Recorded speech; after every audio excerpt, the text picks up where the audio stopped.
Unless you wanna bet that I can get you back inside your head before the summer ends and spread a little love. Just for a little fun, I'll make you come back to me before the rise of every sun. Baby, it's meant to be, I know you got a man, but he don't understand. You're gonna be a heartbreaker. You're such a love taker. So just suck me in and you can toss me like a cigarette. 'Cause I just wanna be a bad habit, yeah.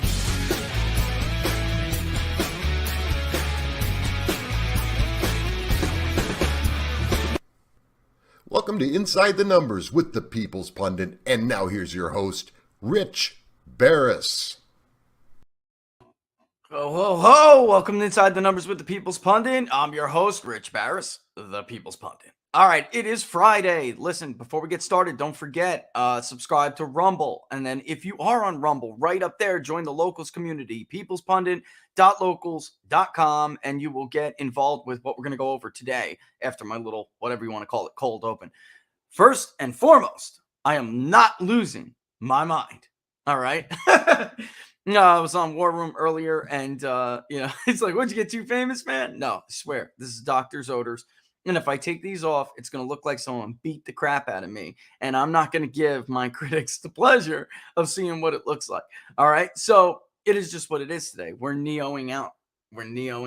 All right. So we're going to have to play the role of the Matrix. All right.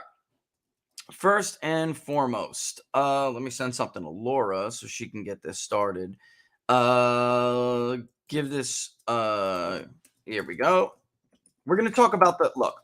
We spent some time on it, and I was giving you a little bit of information through the crosstabs. But the bottom line is we're seeing a lot of other reports on this now, and we didn't get into it to the point where we showed graphics and made it illustrative enough where it really sinks into people's heads. We had the Fed finally wake up and say, you know what, inflation may be getting serious, so we're going to go ahead and convene an emergency meeting, basically. I fear it may be too little too late.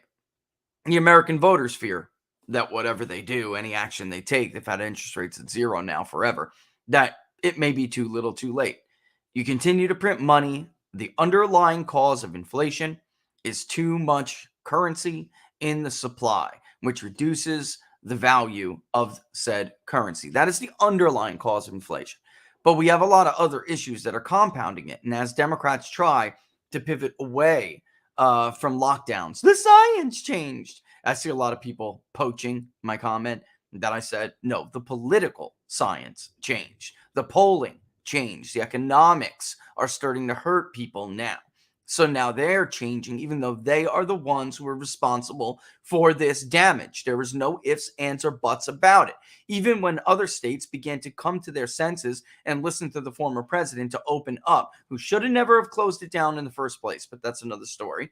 When they did start to open up, you had governors in big blue states like Gavin Newsom and Andrew Cuomo intentionally keep their economies closed, not because they gave a rat's you-know-what about people's lives and their economic hardship. They did it to hurt the economy because they know that they have a disproportionate impact on supply chains, on ports, etc. They did it to defeat Donald Trump. They did not want Donald Trump's commanding lead over the economy to carry him into re-election. They were terrified of it. And that is why they did it. There is no other reason. They didn't care about your kids, your grandmothers, your grandfathers. They killed them. They put them in nursing homes and locked them down. So excuse me if I seem I don't seem rather impartial about this, because I'm not. Because there isn't different opinions about this. This is what happened, and this is who hurt people. End of story.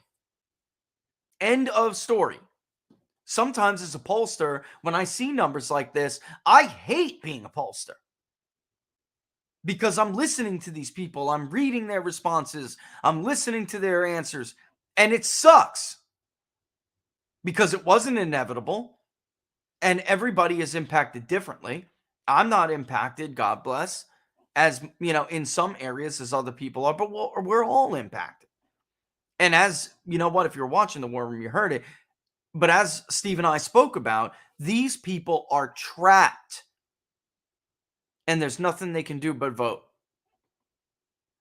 There is nothing they can do but vote, which is why we only care about registered voters. I'm very happy to see in a bunch of other surveys by MSNBC and CBS and all these other people, they're all polling adults because they want Biden's approval to look better. We care about registered voters and people who are eligible to vote because that is the only voice they have. And it has more predictive value. In the end, it absolutely will have more predictive value. All right. But before I get into that, the first quarter of the show here is that's not what I want to talk about. It is Freewheeling Friday. By the way, People's Pundit merch, Laura, she'll do her thing. The link is in the description everywhere you're watching this episode, so you can check it out. On the back, accuracy matters, right? That's what you guys wanted the most. The first round had Inside the Numbers on it, which is great, but we're really more than Inside the Numbers, right?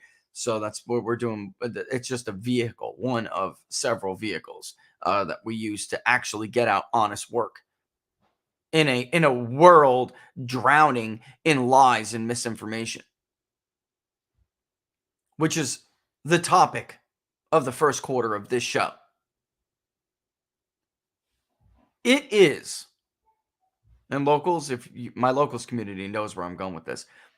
It is incredibly naive to believe that agencies like CIA, the ATF, the FBI, the NSA, it is incredibly naive to believe these agencies can be reformed.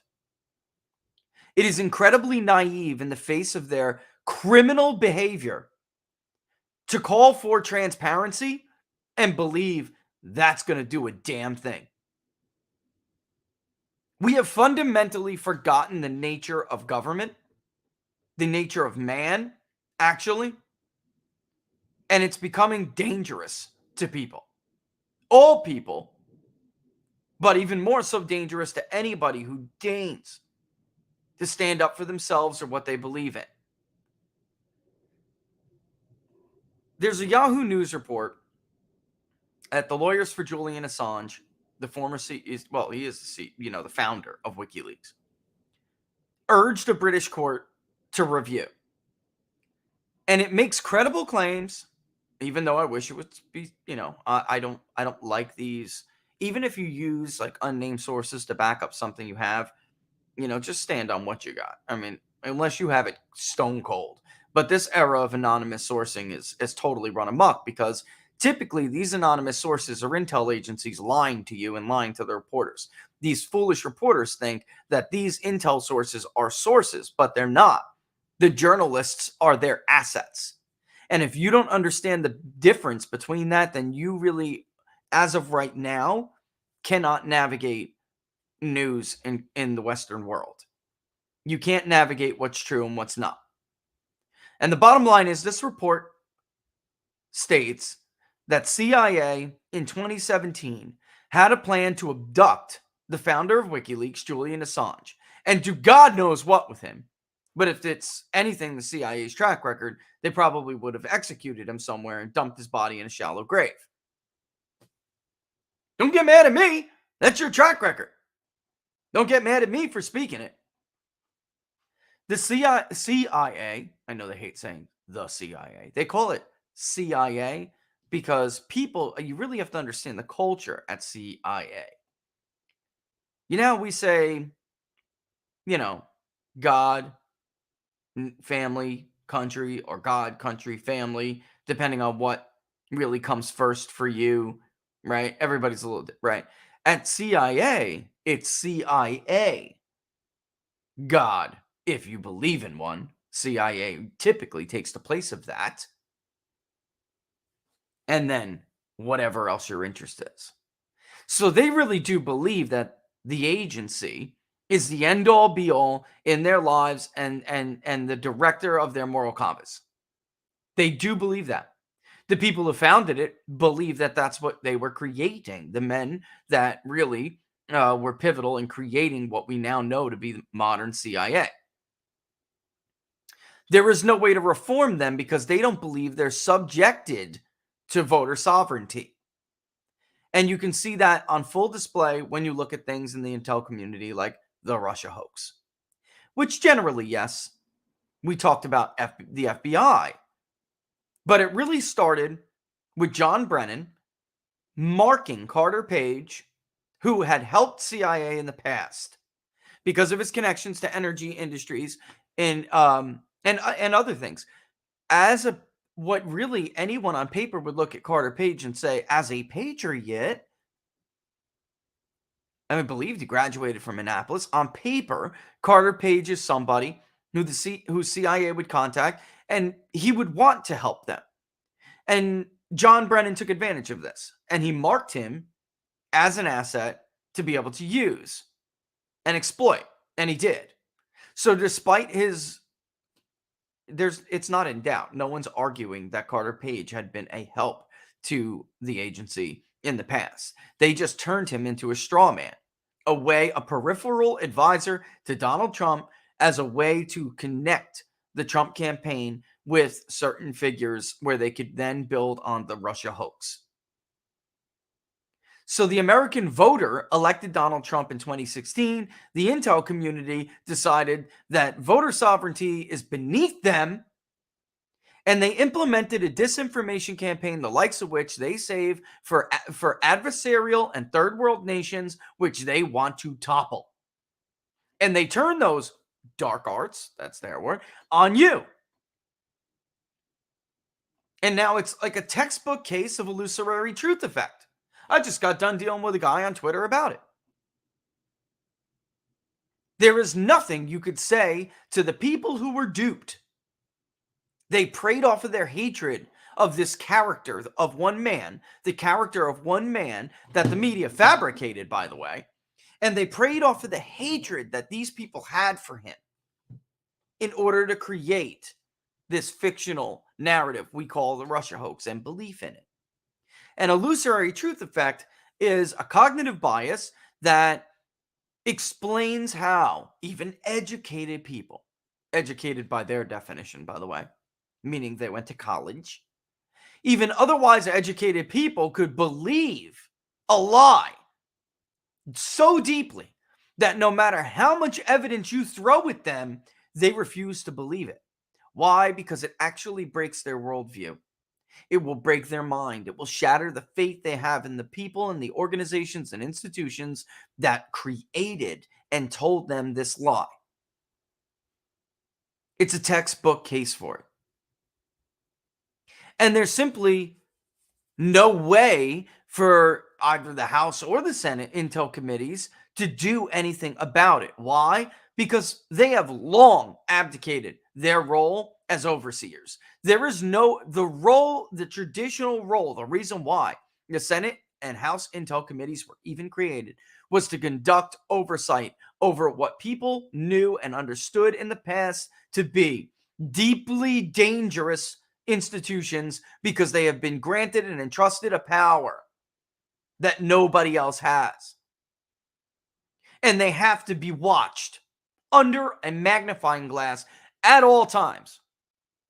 Because if you don't, these are entities that by their nature are corrupt, that by their nature, their craft is deception. They will run amok. And they will start to seize control over elected areas of the government and wreak havoc upon the true sovereign of this nation, which is the voter. And we lost that along the way.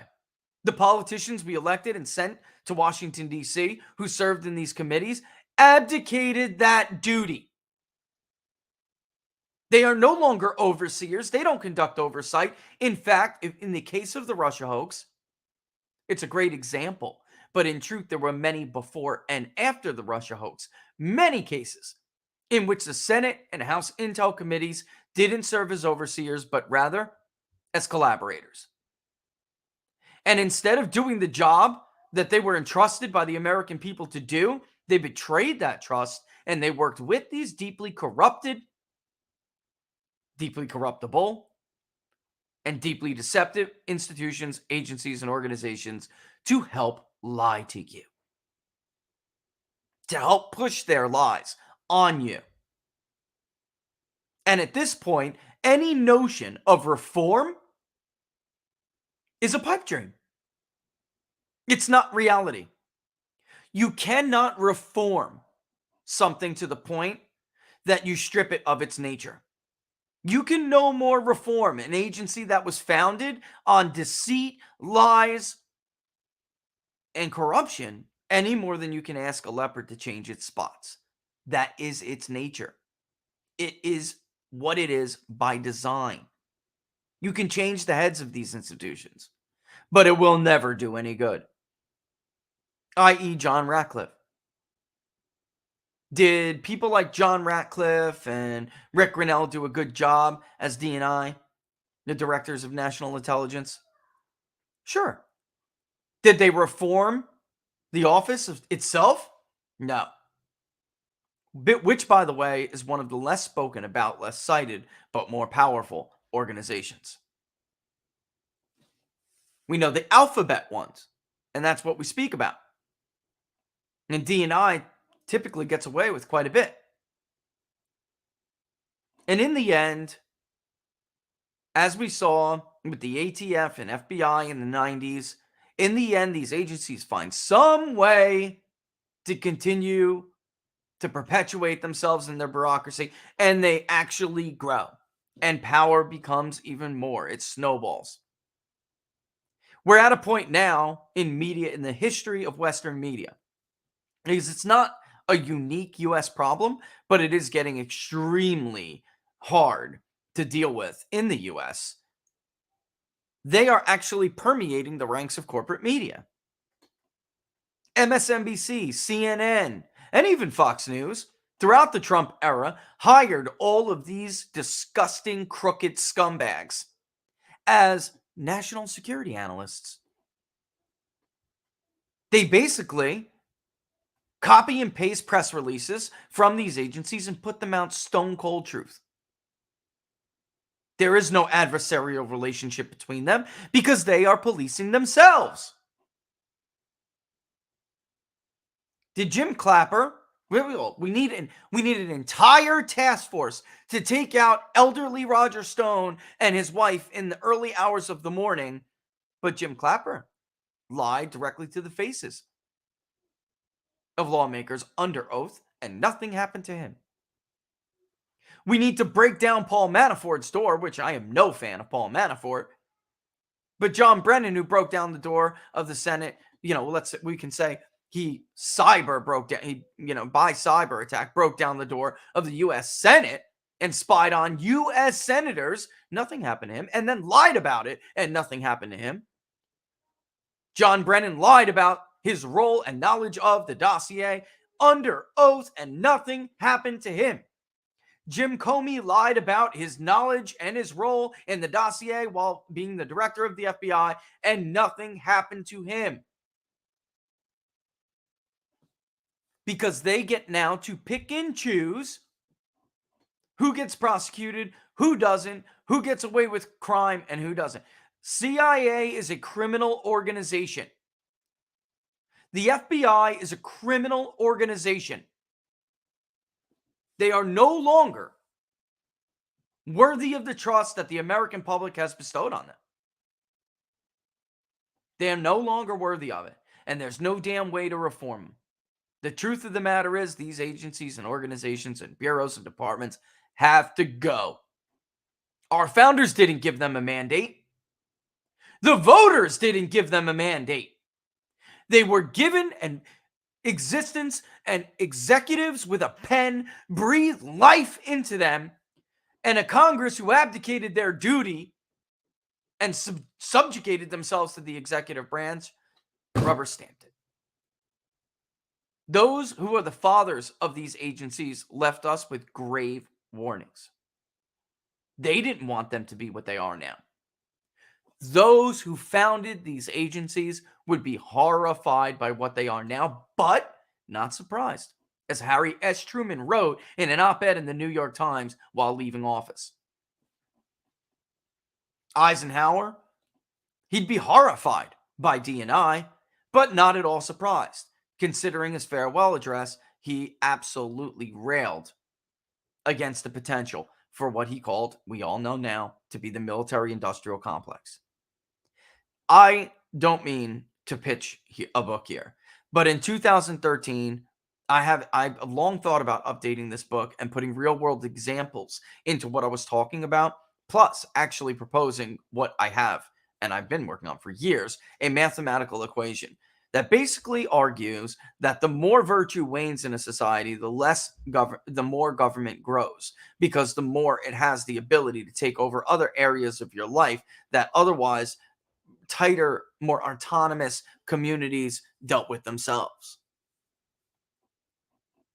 And I am inundated by material that could be added if I was to update a new edition and release a new edition. I am inundated. I am flooded with the amount of material that I could use as examples from chapter to chapter to chapter. The truth is, we have forgotten two very important things. One, the nature of citizenship and why we are the first to have it in the United States of America. Truth is, Europeans, and this is not a dig on you. I know I got a lot of people across the pond and watch. This is not a dig on you. But the truth is, we invented the term citizenship, or at least we put it into practice because we revolutionized it. The revolution wasn't a war. That's not what encompassed the American Revolution. It was a war of ideas. And we framed what it meant to be a citizen because we changed the relationship between the state and the individual. We did not have a parental relationship, a monarch, another sovereign that held above us. Even though they may refer to themselves as citizens, so do they in Australia. Do they look like citizens to you or subjects? And the fact is, they deal with a lot more because they were not born out of these ideas. They weren't born and bred into them. We are unique in our definition of what a citizen is and what personhood means to the average and everyday individual in society. And the second thing we forgot is why this is the case. Because the nature of government is dark.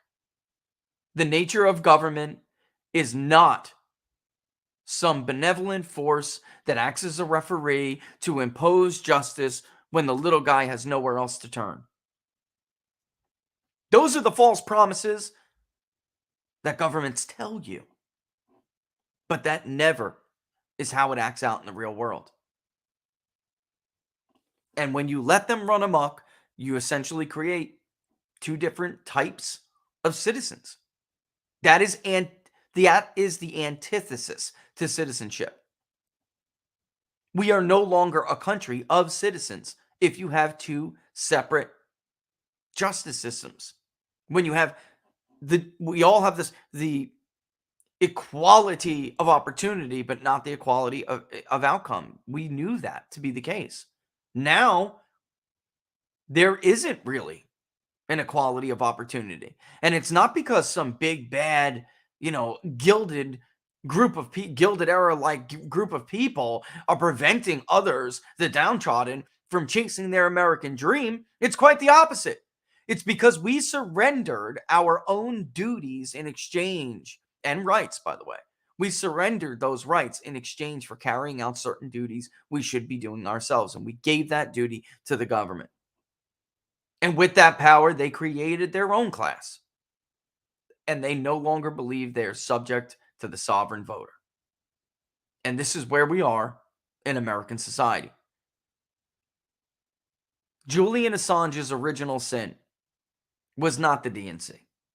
It was not exposing that the DNC rigged the election against Bernie Sanders and that Hillary Clinton was a corrupt, piece of crap. We all knew that. They reinforced it, but that came much later. Julian Assange's original sin is the embarrassment of the State Department, the U.S. military, and intelligence communities with the Afghan papers and other leaks before.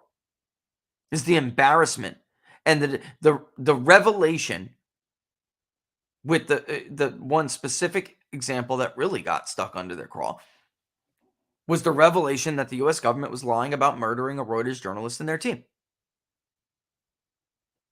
It was supposed to be they were killed by the Taliban in the wrong place at the wrong time.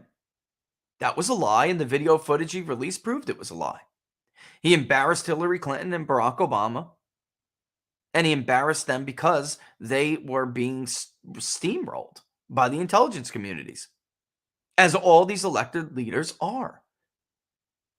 When Barack Obama was elected, he came in with a lot of promises. Hope and change. But he was a ball player. He played ball.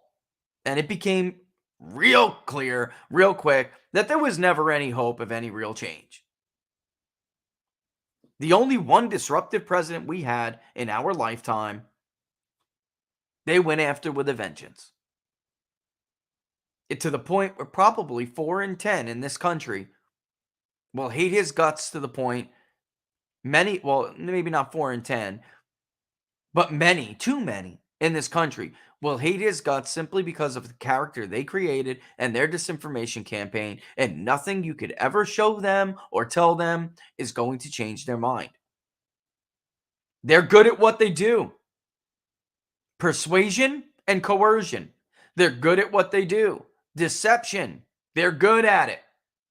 It's who they are. It's what they are. And it's never going to change. They have to be dismantled. Stupid little calls from Wyden and Enrique, from Ron Wyden of Oregon and Enrique from New Mexico. Heinrich, whatever. I'm not German. Stupid. Pointless. A show. A charade.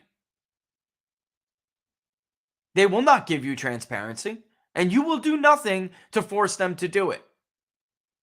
Ron Wyden has been a big talker for a long time. He hasn't done a damn thing, for real. Nothing of substance. This is a show. So that's my half an hour. I would go on forever if I had the opportunity. And later, of course, Julian Assange did the DNC and Clinton corruption. One of the worst WikiLeaks threads, and I'll leave it here, I ever read was with Muammar Gaddafi. George W. Bush had negotiated with the then dictator of Libya to scrap his WMD program. And I'm bringing this up for a reason, because it has grave implications for what's going on now, for the future, for Donald Trump's efforts to approach and open up dialogue with Kim Jong-un. It has grave implications. They screwed us for a generation. Muammar Gaddafi told George W. Bush, I absolutely will do that, and I absolutely will do all I can to fight Islamic terror, especially Sunni Islamic terror, if you give me this aid, if you back me on these things. Hillary Clinton comes in, Barack Obama's elected, Hillary Clinton's the Secretary of State, and her buddy, Sidney Blumenthal, was blocked out of certain markets that he and his friends wanted. She ends up completely ignoring the dictator of Libya, who is sending cable after cable. What is going on? I mean, essentially was begging. What is going on? I have done everything you have asked me to do. Where is that aid? Where is your support on this issue here? And as time went on and his situation became more dire, the desperate tone in the cables got ever more evident, to the point where it's so bad you could find yourself feeling sorry for a dictator like Muammar Gaddafi. But it's worse than that. It's not the man himself that really has implications down the road. We gave him our word, and we left him to be gutted like a stuck pig by his own people, at their own hand, in a manner in which the world hasn't seen since maybe Benito Mussolini. So from this, and then this cackling piece of garbage sits down with an interview with CBS. We came, we saw, he died. What incentive does Kim Jong-un have to give up his nuclear weapons program? Or any other one of their rogue regimes? There's no such thing as a rogue regime, by the way. Nation states act rationally. Be a realist, because realism dominates the world of international relations. Everything else is just garbage. And sadly, the entire foreign policy establishment in the West is populated by people who believe these garbage theories that just prove to be garbage time and time again. Looking at Muammar Gaddafi, if you were Kim Jong-un, would you give up your nuclear weapons? What good is our word anymore? If another president could just be elected, the US government changes hands, and they just decide, the new regime just decides, you know what, I'm not going to honor the word that the nation gave under the prior president. If you're Kim Jong-un, you're keeping your nuclear weapons. If you're any other rogue regime, you're keeping your nuclear weapons. In fact, you may even develop them, just to make sure you don't get stabbed in the back by the United States, who is now known all across the world as a nation who doesn't keep their word. Donald Trump had, I don't even know what the proper phrase here is. Once in a generation? No. Maybe once in a lifetime. Once in a lifetime opportunity to denuclearize the Korean Peninsula. And he had that hanging over his head. I'm shocked he got as far as he did. And I fully expect if there was a second Trump term, he'd have got there. Along with many other things. In case you haven't watched the headlines, the Abraham Accords, Joe Biden is still riding the coattails of them. The positive outcome that those accords have had. But he had to do it. He had to convince, or try to convince, Kim Jong-un to put that arsenal away, even though we have a long track record of screwing people over. And it's just that kind of behavior that Julian Assange exposed that really put the target on his back. That was really his original sin. The rest was just icing on the cake. I don't know if there's anyone who could seriously argue that CIA would have kidnapped Julian Assange and put him in some black site somewhere. By 2017, black sites were supposed to be off limits, right? Right? Remember that? They do whatever the hell they want to do because they fear no repercussions. And there is no way to reform them. It is not an option. Reform is not an option. Abolishing these agencies is the only way back. Our founding fathers would be rolling. They're rolling in their graves. They don't do a damn thing. If we ever had an argument about abolishing these agencies, they would pretend that, without them, we wouldn't be able to survive. And the United States would be, basically blown up the next day or something. Rand Paul proved conclusively, when we were having the argument over the Patriot Act and bulk metadata collection, they didn't do a damn thing with that information. John McCain, Lindsey Graham, all the other MIT hacks were full of crap. They didn't stop anything. And FBI was too busy climbing up telephone poles outside of Trump Tower to make sure we didn't have the domestic terror attacks that we had in Florida, in California, in Texas, and all over the nation, where we still don't know the motive of the shooter.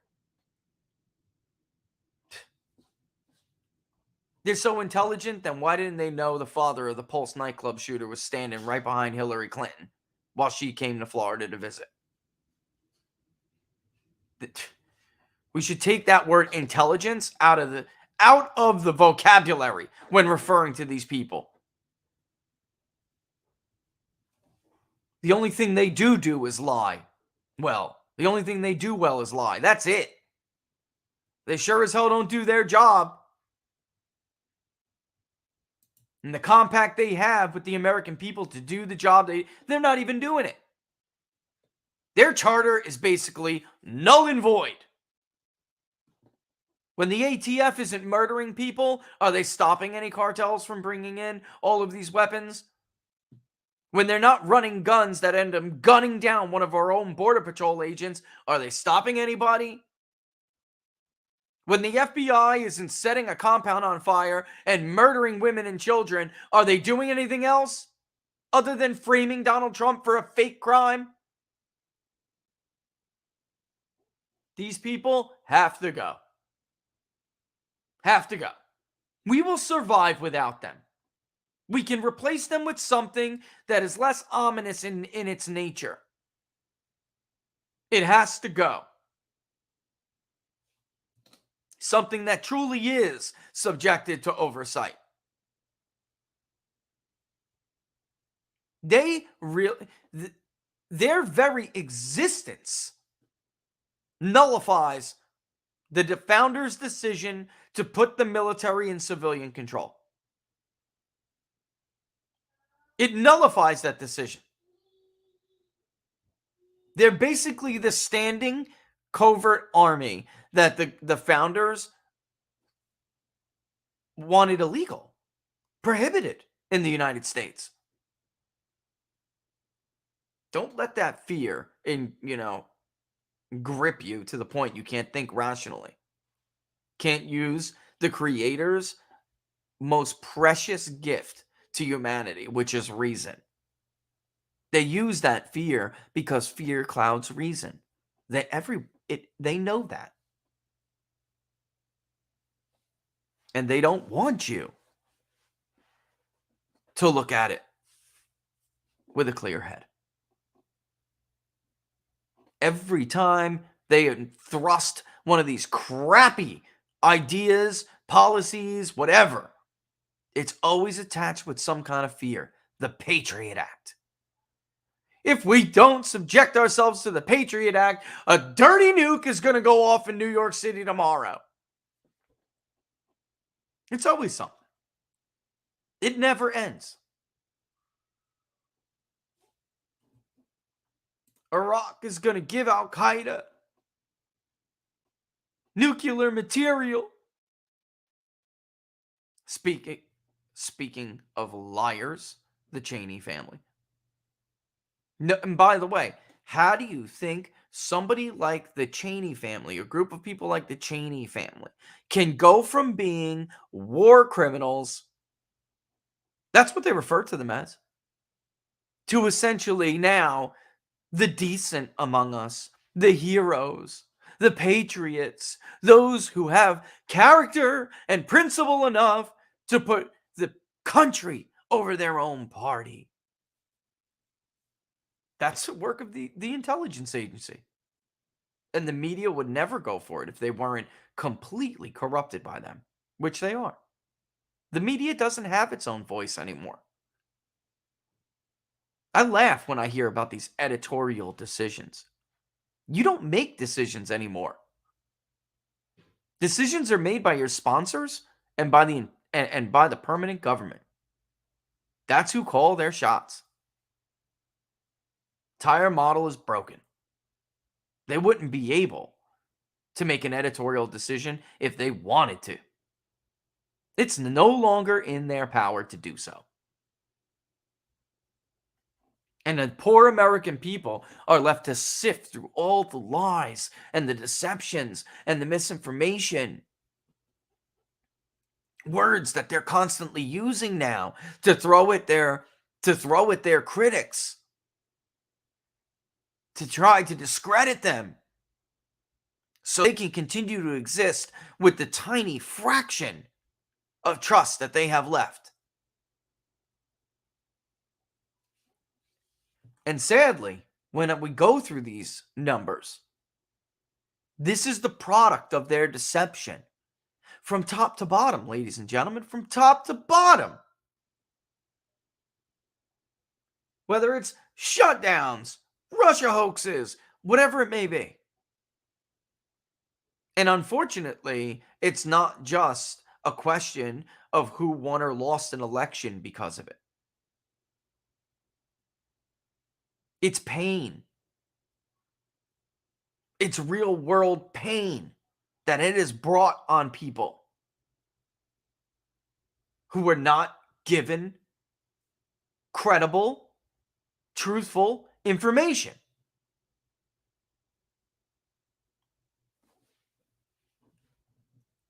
Which brings me to this whole entire point. The administration and the hacks in the media will attempt to do everything they can to minimize the issue of inflation, to minimize the issue of shortages, the overall disruption that they caused in the supply chain. They will do everything in their power to do it. But with numbers like these, I simply don't believe it's possible. There's a lot of things these people, they are good at what they do. And there are a lot of topics and issues where they could pull the, believe me, not your lying eyes. But this is a personal attack on people. Inflation is the hidden tax. It is. But it's a personal attack on everyday people. It is not something that you can just wipe under the rug. Now as inflation and cost of living overtakes the economy and jobs, the general category voting issue of economy and jobs, now that it has overtaken it, looking back at all of the follow-up questions for inflation and cost of living, we always ask, because you chose this, which most concerns you and is the reason, the cause for you picking inflation and the cost of living as your number one voting issue. And it's very simple. It mimics the CPI for people who aren't local supporters. They know because they build the surveys with us. We do it together, basically, so they can learn how it's done. And you know that we mimic the CPI. Joe Biden's automobiles are in there. Don't worry, Joe. Your automobiles that you falsely claimed are the primary drivers of the CPI, they're in there. Don't worry, Joe. We know for a fact petroleum and gas and food and groceries are the primary drivers of the CPI, or the increase in the CPI. We know that because that's what the government data shows. Not that I really believe them. If we found something that was completely different from the Bureau of Labor Statistics, I would believe our own polling. They are looking at all households. We are only looking at registered voters because, after all, like I said, they vote. It's the only tool they have to fight back. And month after month, nationally, statewide, in different states, districts we've polled, with the exception of very few, food and groceries is by far the number one issue, or the number one reason for why they cited inflation as their number one issue. With the rare exception of somewhere like California, where we showed you about 3 congressional districts, and statewide during the recall it was as well, that cost of living inflation was, their concerns were being driven by housing and shelter. So, as we saw this, we decided to ask people about their experiences at the grocery store. And you may see on Twitter or other places, Getter. By the way, follow us on Getter at People's Pundit. Yes, I am still on Twitter, and I'll be there for whenever. But if you follow me on Twitter, all 200,000 of you almost, if you don't have a Getter account, get it. It's not hard. Follow me over there. I am over the censorship. I'm over it. You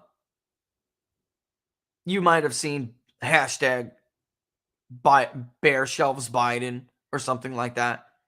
And then you'll see the fake fact checkers come out and basically try to save Biden with their fake fact checks. When everybody knows that they have seen these empty shelves. So we wanted to actually poll it. And we wanted to know too, is this an isolated problem? People in the South. Is it a problem for them, but not for people in the Northeast? Is it a problem for people in the Northeast, but not a problem for people out West? Is it a problem, for people down South, but not for the Midwest, right? Some of the more predictable excuses that the media likes to use to lie to people. And what we found was widespread problems. Let's pull up shortages real quick. Bear with me for a second. Let me get a drink of water. So instead of showing you a crosstab, I created this graphic. Give me 1 minute. Not 1 minute. Give me 10 seconds.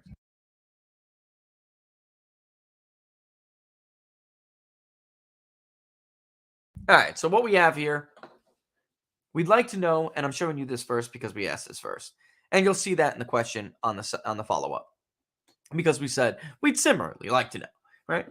We'd like to know whether you have been impacted by supply chain issues. Have you personally experienced empty shelves or shortages when shopping for each of the following products? And we asked about staple goods, folks. We're not asking about some ridiculous. Oh, I'm sorry, Laura. You hear that? She's like, "You're gonna add me, boss? You're gonna add me?" Sorry about that. All right, so yeah, no milk cartons. Look what Snowman said, Laura. No milk cartons or juice boxes available for the kids at our local grocery store. Just yesterday, Laura went to the grocery store. There were no juice boxes. The only milk that was there was whole milk and some 2%. But Which we like it. fat-free. We like fat-free, yes. But they stuffed it with what they have, which was it majority 2 or majority whole, Laura? It was actually pretty even distributed. It was actually pretty even. Yeah. But it's been bare. No half and half. Yeah, there's no half and half cream, nothing like that. That's a disaster for me. It's a disaster for Laura. No coffee with half and half. It's a serious problem. But this is not something that Laura and I have been, exempt from, immune from. We have 3 kids. Chicken breasts and wings, scarce. Yeah, Vanessa, I can't find wings. Right, Laura? When was the last time? Because the kids and Laura, even if I don't barbecue it and I do it in the oven, which I'll do if it's like not, if it's not possible to barbecue. This man makes some mean hot wings. I love them. Even the kids love them. I can't find them. Let alone, if you do find them, they're, like those, packages of 12 or like $18, whereas they were like 13, my Rice Krispies treasure hunt is still in progress. Been like 3 months. Yeah, the juice boxes that my daughter likes, which is a certain flavor of what is it? Roaring Waters, Laura, right? Capri Sun, Roaring Waters. It's just not there. I mean, if we do get a Roaring Waters, it's not the flavor she likes, but the Roaring Waters are gone. And then what we'll find is like certain flavors of just regular Capri Sun that she doesn't like, but we don't like our kids drinking that crap anyway. We don't like them drinking just sugar, so we like the flavored waters for them. My 9-year-old is like, "Dad, let's not look for anything and look for them anymore. I don't even remember what they taste like." Yeah. We absolutely have similar things. I really like, for instance, one of my little pet peeves. Laura was able to finally find a box yesterday. I like Snyder's sourdough pretzels that come in the box, the old ones, and they're like hard pretzels. But when in the very rare occasion that we're able to find them, there's only like one box. So if you're lucky to grab it up, frozen sausage, Jim, that's another one. My mild Italian sausage. That's another problem. And there was one at Publix the last time I found it, and it did not look good. Right, Laura? That thing was like, oof. It needed some love. Like they should have said, no, we're not putting that out there. But there's such shortages that they take what they can get and hope that the public purchases it. And Laura knows this because we've been talking to district managers all over and for many different grocery store chains. She knows. Laura, you just heard the Harris Teeter one just the other day. Outrageous. It was really sad. It was really sad because they want to work. It was standing around. There were 3 people waiting for the truck, and it never came. Ladies and gentlemen, it did not come. No explanation. No nothing. Nada. It didn't come. We waited. It didn't come.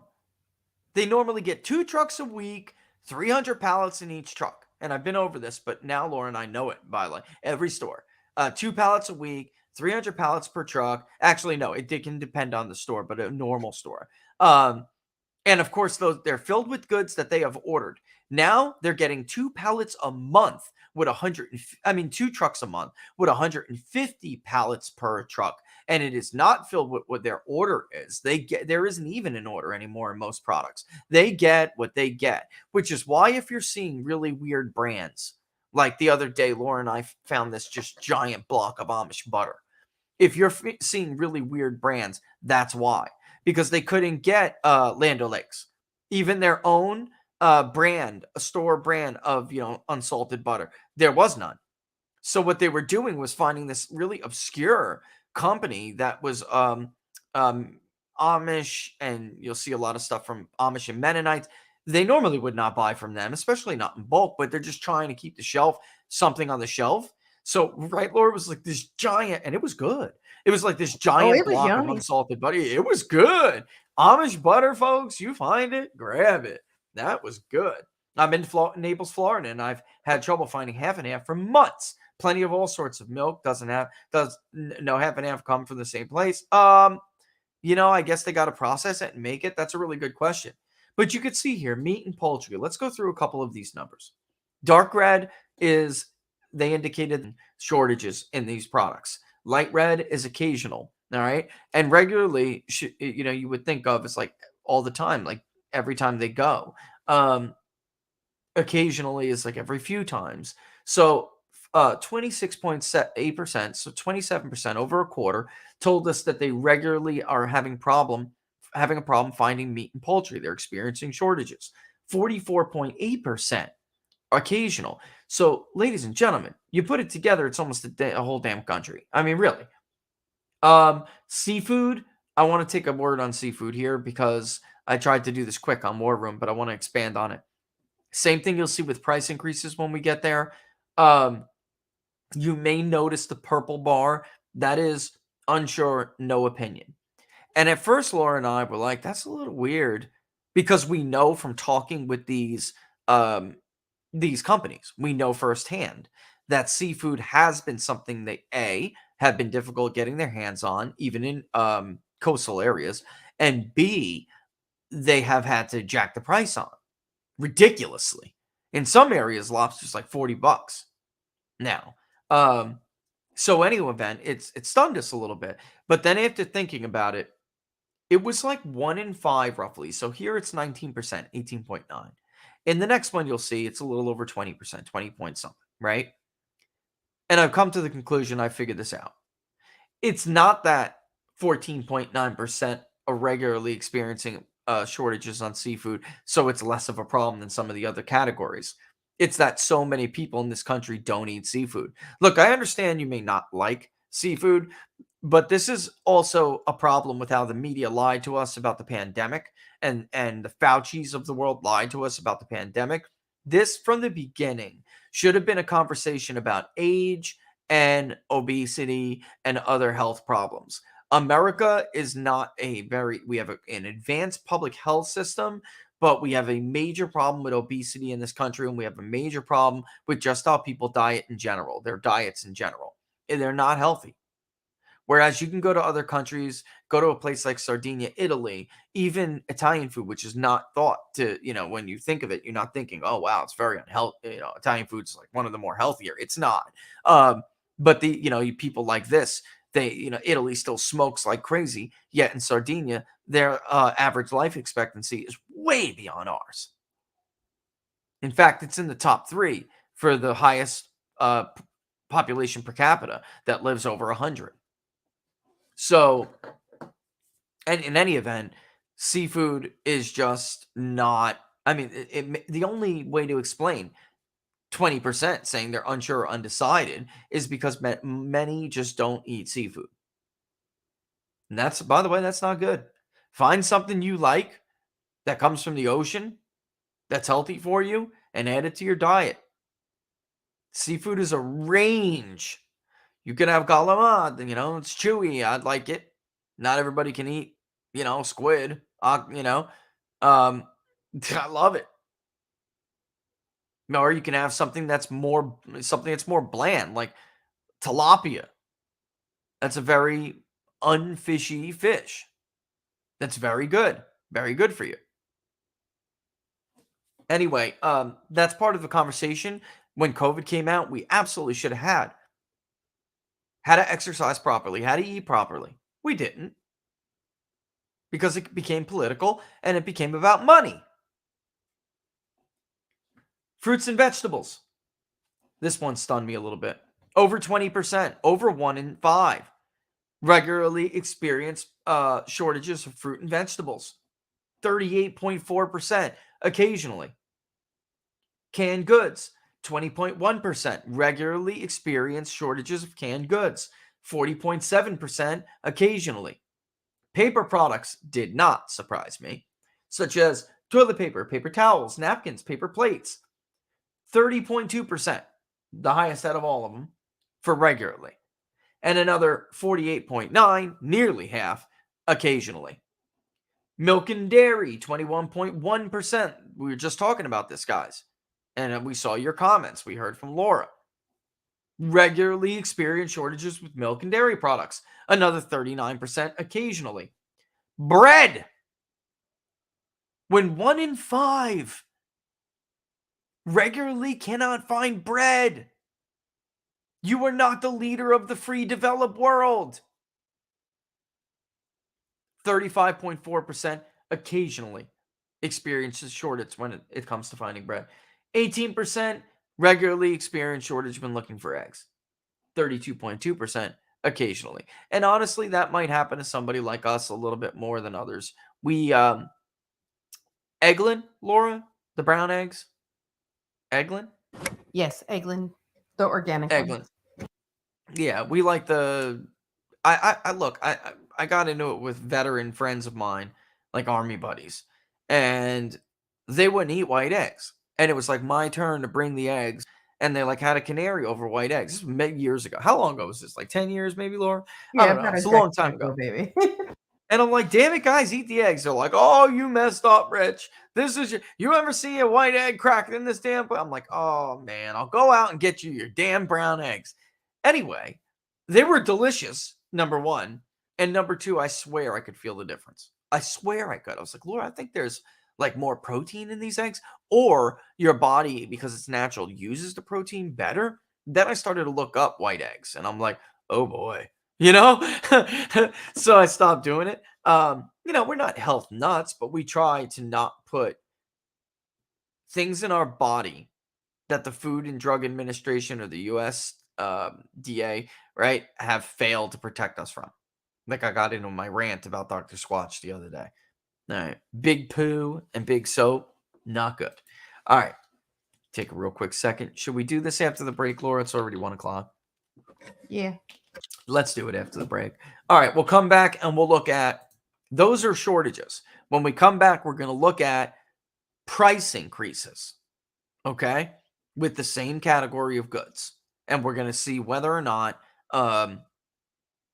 people are experiencing significant price increases, modest price increases, or none, never. They have not experienced these price increases, or they're just unsure.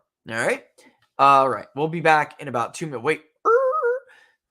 If you are watching on YouTube, even Getter, Twitter, whatever it may be, appreciate it if you go over to Rumble and subscribe on Rumble. Give us that plus. If you're watching on YouTube, give us the thumbs up. Hit that notification bell. That'll let you know when we're going to go live.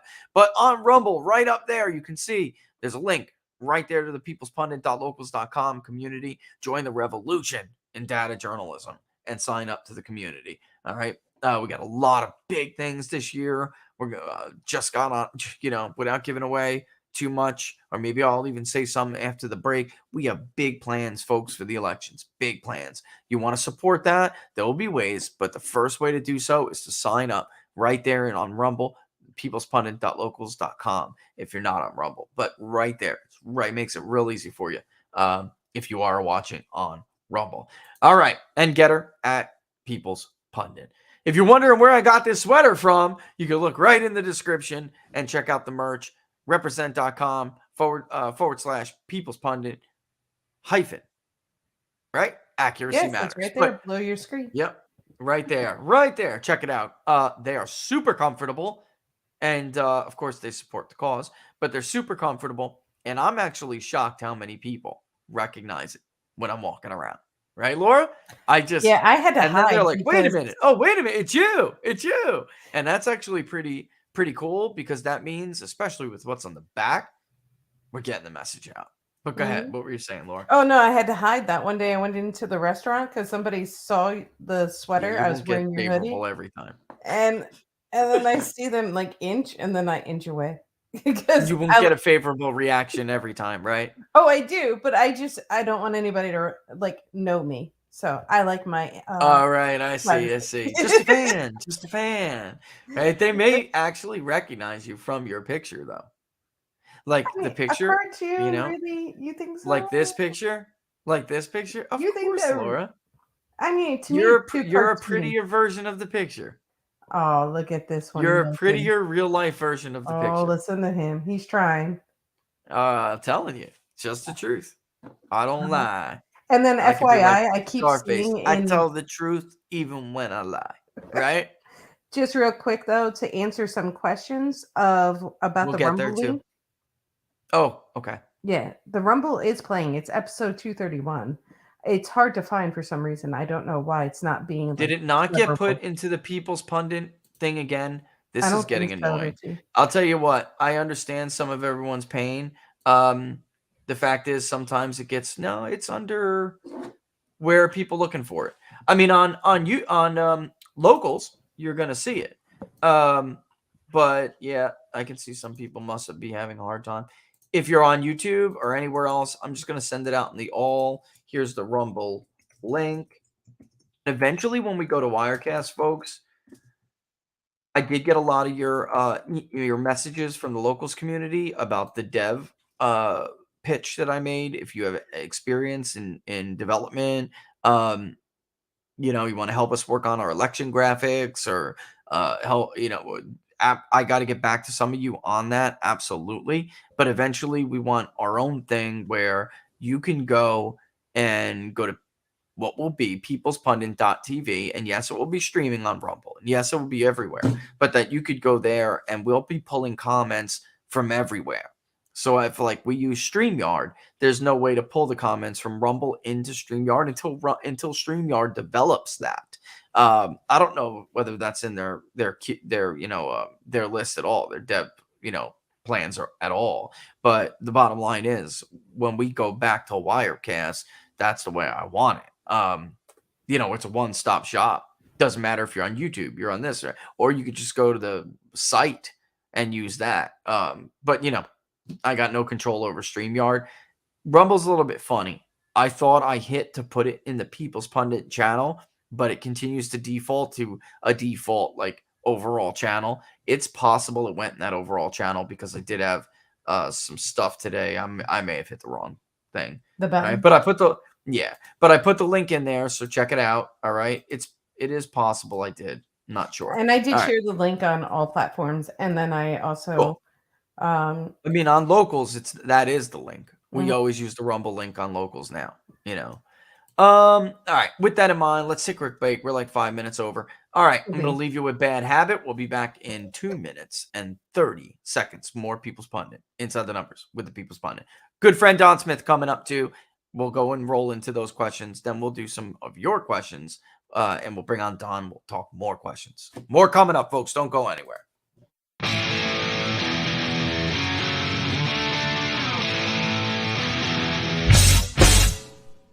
How much you wanna bet that I can get you back inside your head before the summer ends and spread a little love.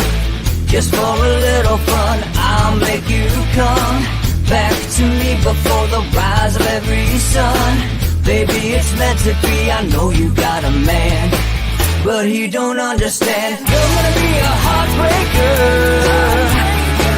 You're such a love taker. So just suck me in and you can toss me like a cigarette. 'Cause I just wanna be a bad habit, yeah.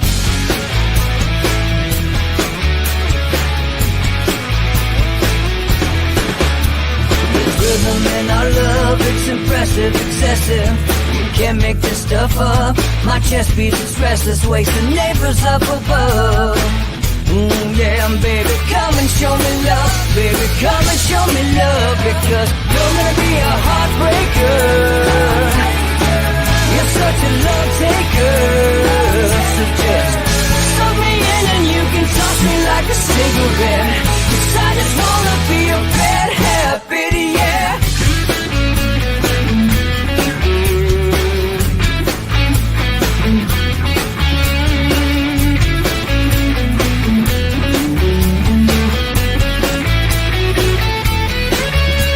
We can get on a plane and take a one-way ride. Steal us away to find a place we can hide. It wouldn't take much to disappear for a night. Just to give in to the need and leave it all behind. 'Cause I know that you know that I know that you want me. You told me, now show me, come blow me away. 'Cause I know that you know that I know that you want me. You told me, now show me, come blow me away. You're gonna be a heartbreaker. You're such a love taker. So just suck me in and you can toss me like a cigarette. 'Cause I just wanna be a bad habit, yeah. You're gonna be a heartbreaker. You're such a love taker.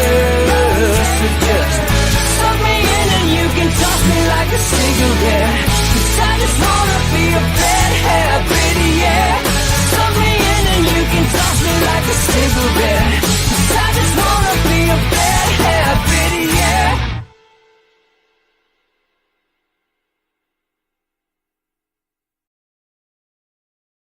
All right, so welcome back to Inside the Numbers with the People's Pundit. I'm your host, Rich Barris, the People's Pundit, and don't forget to subscribe on Rumble. When you do, check it out right over there. Join the peoplespundit.com, peoplespundit.locals.com community for early access to all the numbers we're going over right now, inside views into how we design surveys, inputs on the questionnaires.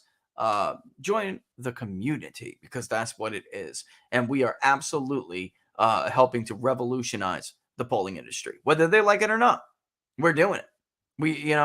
Think about what we accomplished together before we go over this. We shamed the entire industry after 2020. We shamed them. We were featured in the New York Post for delivering accurate results, far more accurate than them, with transparency, which is, of course, the goal here. And it left some of them, no choice but to literally go and take our advice. It's a big deal. They can smear all they want, but they know what's going on. They no longer have complete control of the betting markets. They no longer even have the impact that we have. We single-handedly moved the Georgia Senate race. Do you guys know that? Unpredicted? That happened. And we're making a difference. We are forcing these people to be more transparent. They can say what they want. They can smear. They can, ban. They can exclude. They can do what they want. But the fact is, the more consumers actually see a product delivered the way it's supposed to be delivered, with the transparency that it's supposed to be delivered, and even designed for that matter, the more they look at the others and they say, why aren't you doing that? I don't think this is credible. You know what? Accuracy matters. And results matter. Well done. If he's such a schmuck, why is he better than you? If your average is so cool and you believe in it so much, then why is it packed with a bunch of crummy pollsters who are wrong year after year after year? We're just shaming them. They hate us for it, but it doesn't matter. It does not matter what they say or what they do. They can't stop it. We're Not if you thriving. guys join it. Not if you guys join the revolution. They cannot stop it.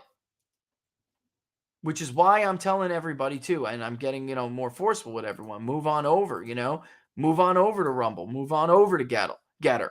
Join the locals community. Become a supporter of the locals community. Support the Public Polling Project. We are the first ever successful public polling project to be solely funded by the public, by you guys. Ever. Ongoing. The first. You hear We him? didn't The peak- first. We didn't peek our head up, say, hey, let's try this, fail, and then go back and disappear. We polled almost every single battleground state more accurately than anybody else in 2020. And we've been here still. We're still here for a year now, delivering accurate polling that leads the way. Everybody else follows us. Everybody herds to the peoplespundit.locals.com public polling project. They all heard. Rich has got Biden under 40. We better go under 40. Rich has got Youngkin ahead. We better show this race closer. Rich has got Walker ahead. We better come out with a Walker +3. Rich has COVID. Rich has Biden's approval falling on COVID. Better move our numbers on COVID. You guys don't see. I know you guys see it. I know you do. But if you're new and you're just watching, that's what's been going on for a year. The most hated man in the industry. Towing them all. Like I'm a dog walker. Right? Come on. Do your business. Let's go. And then I got to clean up after him. It really is like a damn dog walker. I got to clean up after their mess every election. At least there was somebody who told the truth. But you know what? Good. Good. Let's get to inflation. All right. We'd similarly like to know whether your finances have been impacted by the supply chain issues. Have you personally experienced price increases for each of the following products? Meat and poultry, 52%. More than half, a majority of the country, has experienced significant increases in meat and poultry. In the price of meat and poultry at the grocery store. Or where they shop for meat and poultry. But obviously, we did this because of the groceries becoming dominant as the issue that is driving people to choose inflation and cost of living. Now, there are not insignificant numbers choosing other things, but when you have groceries, food and gas, vehicles, housing and shelter, utilities, right? When you have all these other categories that mimic the CPI and 50%, basically half, are picking food and groceries, then it warrants some attention. Another 31.5%, almost a third, just under a third, said that they are experiencing moderate price increases. Only, 11.6, right? 11.6 said none. And by the way, when we dig into this a little bit more, we're going to start talking about income, all right? So, and I would like to nest some too, by area. And even maybe states. Or counties in states. Or tri-state areas, for instance. So we're like the uber rich telling us that they are experiencing less shortages. Well, I can tell you right now, milk and dairy, that's not much. But on some of these other ones, you have some real differences. On inflation, 38, like I said, milk and dairy, 38.3%. I don't know where that's ringing from, but God, it's annoying. 38.3% said significant increases in the price of milk and dairy, and yet only 31% of people who make $200,000 or more said that to be the case. Seafood, 35.6% said yes, significant price increases. 28.2% said moderate. And again, like I said, I noted before, I was kind of like teeing up 20.2%. So, I said 20 point something, as was with the latter question. The former question about shortages. About 1 in 10, 18, 19% had said they didn't, that they were unsure or had no opinion on seafood. So that is like consistent enough that it indicates to me that there are just less people who purchase and eat seafood. So, I actually, if we were to do it relatively of people who responded, then you're looking at about 40% roughly, or about almost half, 40 something percent. That would basically be, if you're looking at a relative value, if you were to take those people out. Fruits and vegetables, 36%, also significant, right? Just to make sure I'm seeing my eyes a little bit weird today. 43.8, moderate. These are just enormous numbers. Canned goods, 28.5%, significant. 41.1, moderate. All right. Another one, paper goods, 39%. Laura, text him not to call me during the show. 39%. Paper products, 41.3%, moderate. Milk and dairy, 36, like I said, 38.3, excuse me. Significant increases, another 41.1, moderate. 29.2% said significant increases in the price of bread, another 41.5, moderate increases. Roughly a third, let's just call it a third, of eggs, 33.2%, say they have significant significant increases for the price of eggs. Another 40.9 say moderate. All right. These numbers are horrific. Absolutely horrific. This is third world crap.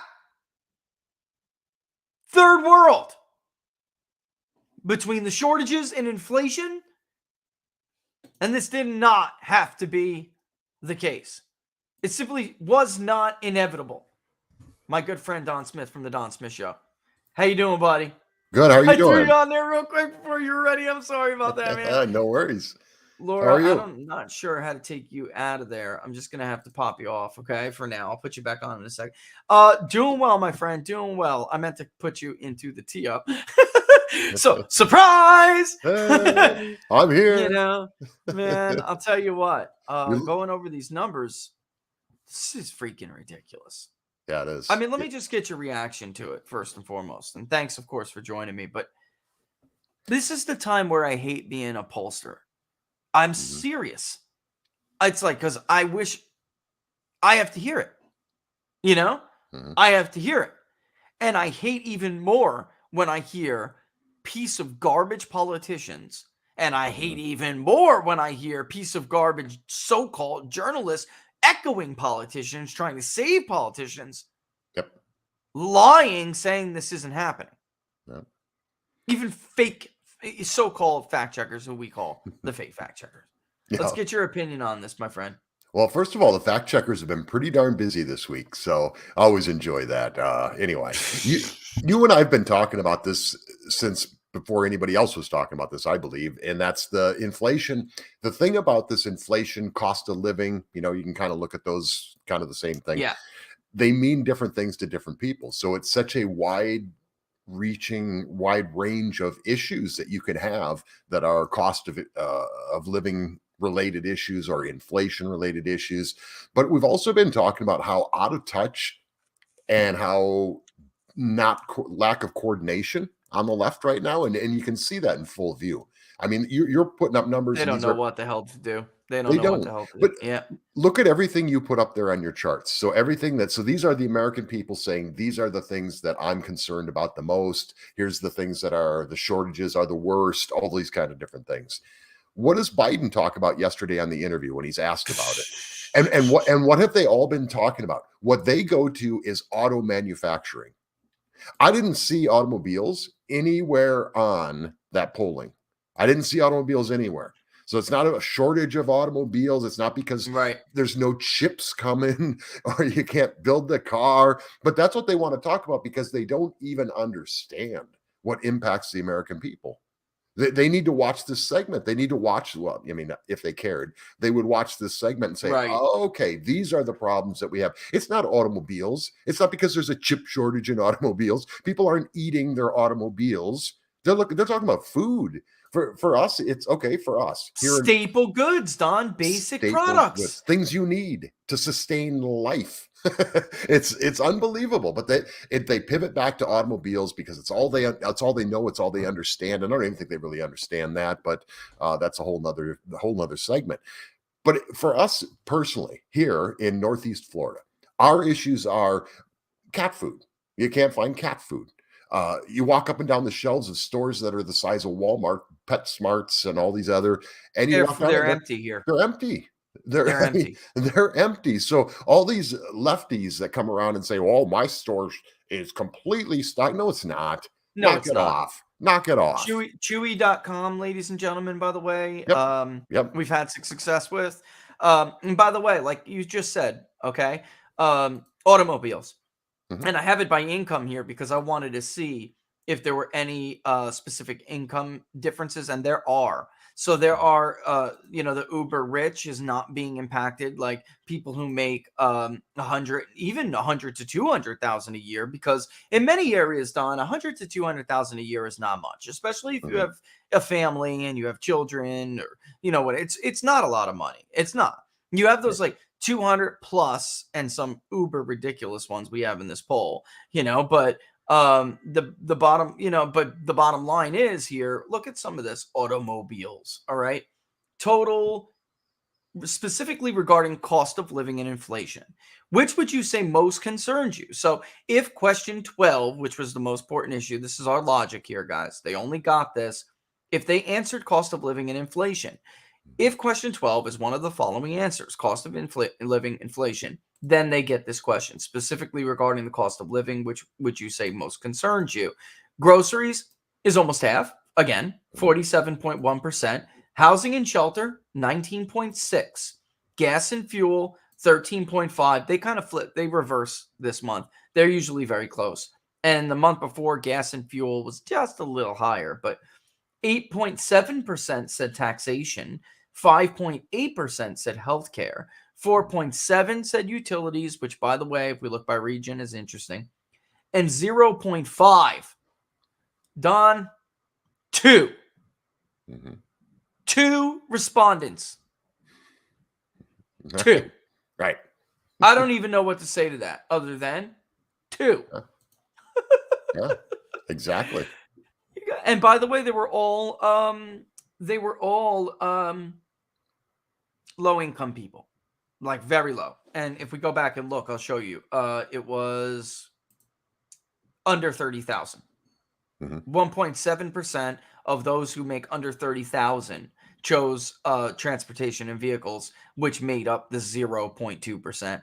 The idea Biden would do this again for what now? The third time is just totally ludicrous. Who the hell is he talking to?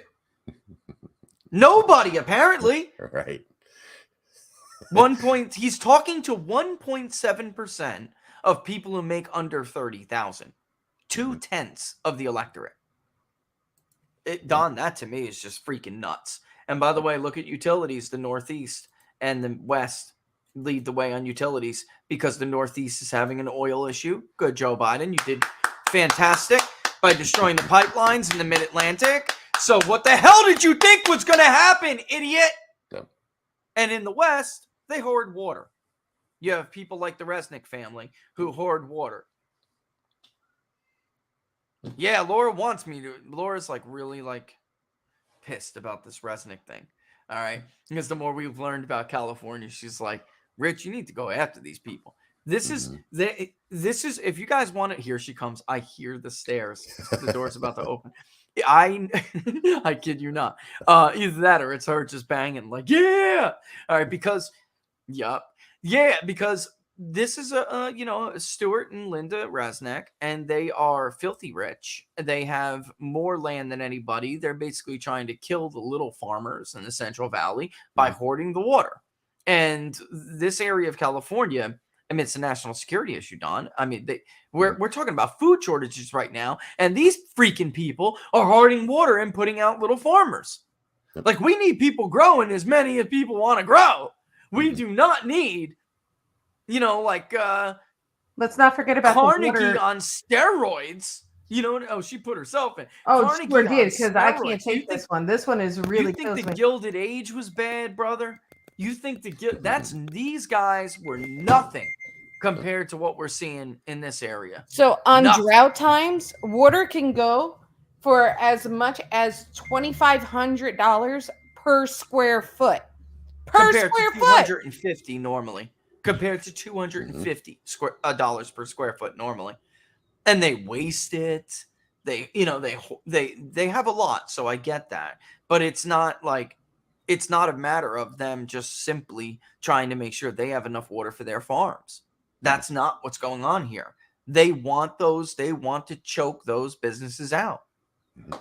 It's, dude, but whatever, let me get, that's what's going on here. That, and also out west, and maybe you guys, you can tell me, but in places like California, in the Pacific Northwest, you guys live with a lot of ridiculous environmental policies. They're supposed to be pro-environment. They're not. They're pro-climate change alarmist policies that are not to benefit the planet or the actual environment. They're to benefit special interest groups. Right. I mean, let's call a spade here, Don. And they're not those regulations make the cost of that energy even higher. So you have the Northeast and the West. And the West is being disproportionately hurt by more liberal states with large populations. I mean, the numbers don't lie, my friend. The numbers don't lie, and it's still a problem for other people. But look in the South where they're energy friendly. They are the least. They are the least. So the numbers don't lie, my friend. Politicians do. People do. Special interest, they do. What do you make of this? I mean, what is the Democratic Party, if anything, what are they going to do to combat this reality? Or is there anything they can do? They created it. They created it. So they're not going to do it. Yes. Here's what they're going to do, and they're already starting to do it. You're already hearing it over the last couple of days. You heard it in the interview with Lester Holt, for anybody that caught that. What they're going to do is they're going to blame greedy businesses, rich people. They're going to do the same thing that they always do. Eventually, it'll come down. It'll be racism. It'll be, this is what they do. They do it over and over again. So they create problems, and then they blame rich people. My favorite thing is always Elizabeth Warren, because she's always the first one out there. She's worth $8 million. She hates rich people. She's worth $8 million, folks. And God bless her. I'm a capitalist. I'm happy that she's worth $8 million. But that doesn't But me too, buddy. But that doesn't mean they can. There's like, capitalism isn't about greed and mammonism. This is something else. Like, it goes to what I was saying in the first 30 minutes of the show. We forgot a lot about being American, Don. What it meant to be a citizen and what was the point of capitalism. You know what I'm saying? And you know this. You read Our Virtuous Republic. You know where I'm going with this. Yep. You can't have this system without what Washington called indispensable supports, which he was referring to. He said religion and morality are indispensable supports. Because later, we coined in the 20th century, there were some people that coined, virtue capitalism. But really, it shouldn't need another term, because that's what it was. It was supposed to be like that, And don't worry, he got it. Apparently, he got it. I got to go find that, because it's like in the background. But yeah, it shouldn't need its own word, because that is, in fact, part of the actual definition of capitalism or worldview, the original. Max Weber, ladies and gentlemen, the Protestant ethic and spirit of capitalism and the Protestant ethic. That is the pursuit of greed and the pursuit of wealth for wealth's sake has been around since antiquity. There's nothing new about that principle. And there have always been markets to pursue it, right? Yep. I mean, that's not what America did not create that. our version of capitalism was supposed to be very different. And again, you know, I think it's hard to do when you're not constantly teaching new generations and especially new waves of immigrants who come here, like my great grandfather, and my grandfather. Proud to be Italian. They were Catholic, but they adopted the Protestant ethic, whether they knew it or not, because they understood what it meant, to be American and the difference between citizenship and being a capitalist versus what you could do in Italy anyway, which is just pursue wealth for wealth's sake. There was no that could be done anywhere. But it's like we've really forgotten what it means, what are our core values in it. And it just became about greed. Right. But the people that lecture us on it, Rich, are some of the They're the wealthiest worst. amongst us. They're some of the wealthiest amongst us. But here's the thing. Here's the real thing. Yeah. You look at somebody like an Elizabeth Warren or Bernie Sanders, for that matter. So they Yeah. sit here and they decry these people who started these businesses, created jobs, created tax revenue for the localities that they're in. They've done a lot of good things. What is Yeah. Bernie Sanders and Elizabeth Warren? How did they become multimillionaires out That's of right. politics? And they lecture us, but it's not just that. It's that the American public, those who support them at the polls, they don't have any problem with this. They're like, yes, $8 million woman, lecture me who's on minimum wage, barely getting by, lecture me about having too much money and all these kind of things. They wish they had the financial problems that somebody like Elizabeth Warren or Bernie Sanders, who owns 3 houses, but he's a socialist. It's gotten so completely insane at this point. But it's the same stuff. It's what they do when they don't have answers. They create a problem and then they fall back on their racism. They fall back on their greedy rich people who are sitting on hordes of cash. You know who's sitting on hordes of cash? Harvard. Harvard's sitting on hordes of cash. Harvard has like $60 billion in endowments, people. I would call that a hoard of cash. I would call Pepsi, or I don't know, name any company sitting on $100 million if you want to compare the two. But they don't have any problem with Harvard. They don't have any problem with Stanford. They don't have any problem with Yale. They don't have any problem with any of these people. Why? Because they are in the club. The club's a very small club. All you lefties out there who think you're in it, you're not.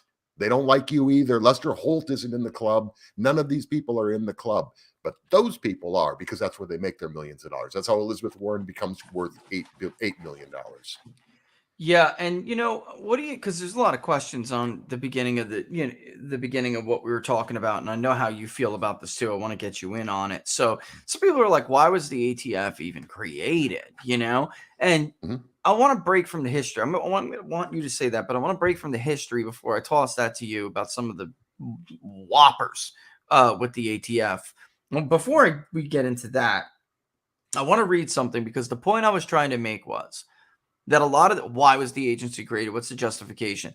The historical thing masks the underlying problem, which is that we forfeited duties. We forfeited rights when we decided we would no longer assume the duties that come along with those rights. Like Jefferson said that there was no right that did not come with an equal or even greater duty. So like great example, the Second Amendment.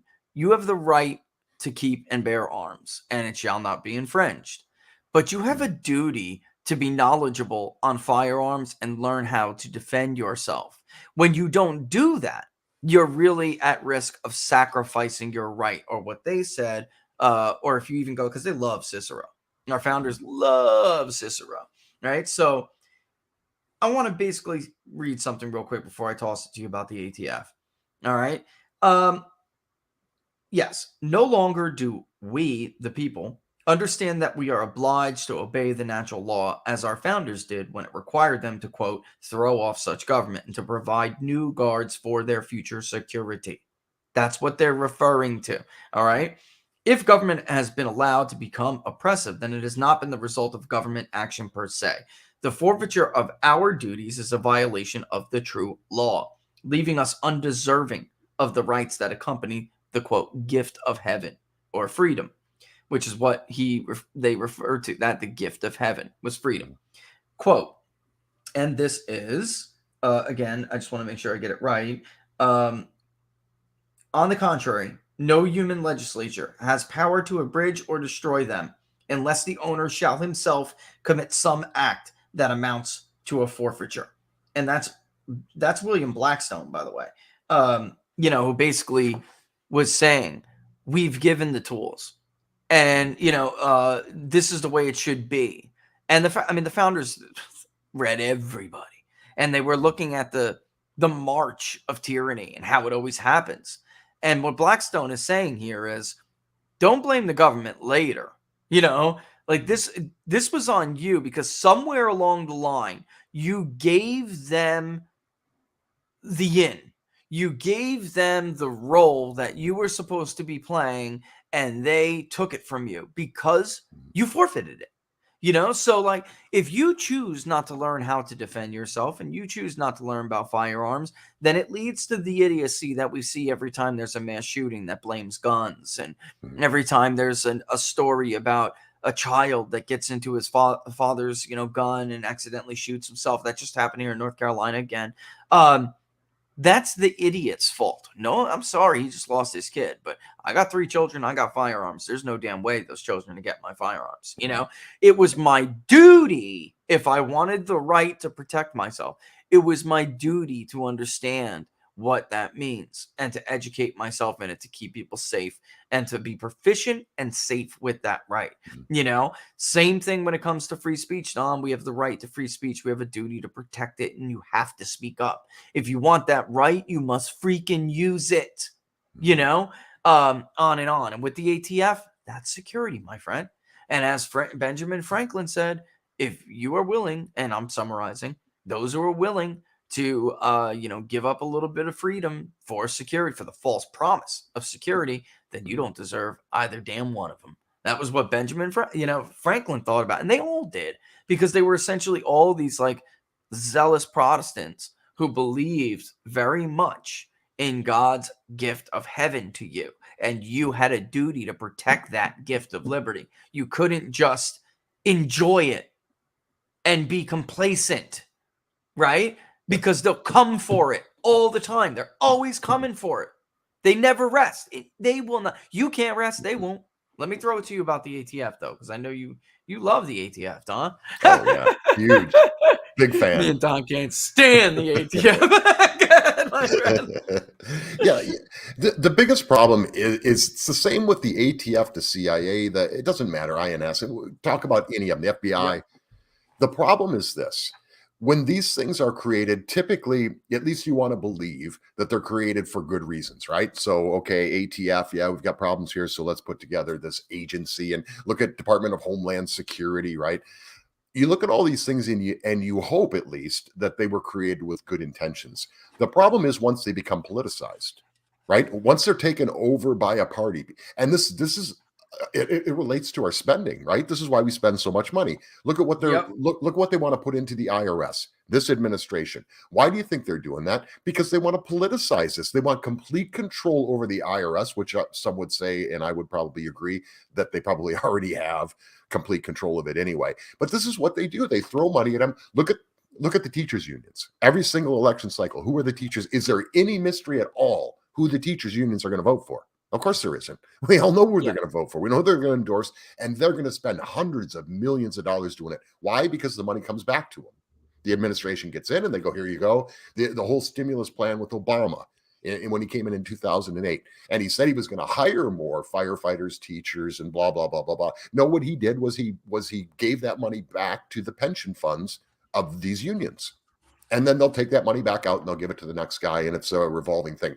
But once they politicize something like the ATF, the FBI, then you can no longer trust them because it's 100% a political tool. Let me give you another example because, okay, the Sarah Palin thing's going on right now, right? So she's with the New York Times.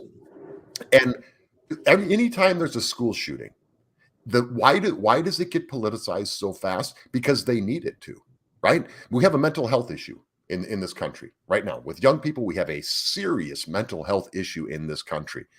But you're not going to talk about it because we're going to be too No busy way. talking about the NRA has blood on their hands because the NRA is going around shooting people. The NRA is not shooting people. I They're tried, brother, this morning they're on actually Twitter. they're actually doing the opposite. The NRA is like the only big organization out there that provides training on how to safely use a firearm. Here's what you do for parents. Here's how you lock it up. You were talking about your kids and not having access to your weapons, your guns. That's what the NRA does. They teach these things. They're an education organization, but instantly it goes to boom. You've got to get in your camp over here and you got to get your camp over here. And then nobody will ever address the real issues. That's what they want. Yeah, I gotta say too, the bottom that is what they want. It is because that's part of their never-ending march. It's part of the things that it's part of their playbook. And somebody asked a really good question: why are Protestants always more conservative than Catholic in your polls? Does this debunk the saying that weak Catholics become Protestants, strong Protestants become Catholics? It's interesting because when we look at political maturation, Catholics do it end up converting to Protestant as part of the maturation process. Even Italians and Irish, that's true with. It wasn't just true of Hispanics who followed suit and are following suit, which is why Texas and Florida Hispanics are more conservative than some Hispanics like in Catholic areas, because it's about individualism. It's a change when you go through the political maturation. Catholicism, look, to be honest, and I know a lot of you are Catholics watching, but I'm just being historically correct. The founders didn't really like the papacy at all. And in fact, every time they viewed the papacy engaging in their meddling in their affairs, they viewed it to be meddling like the papacy conspiracy to undermine Protestant zeal, and they really looked at the papacy as like a central authority, whereas Luther preached otherwise. He didn't want a central authority, and he believed that it could lead to an obedience to a central government. That was the whole thing. It was like everyone, all the liberals and revisionist history historians, or I don't want to call them liberals, progressives, and because they're not. The founders would call themselves liberals. All right, they hijacked that word, and they are nothing. Nothing about them is liberal. But they would say this was about discrimination and stuff.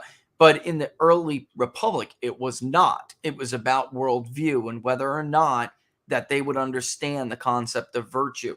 And I just want to read something because, first of all, when it comes to this centralized theory, this is how our founders viewed any kind of socialism or, the modern Democratic Party's worldview.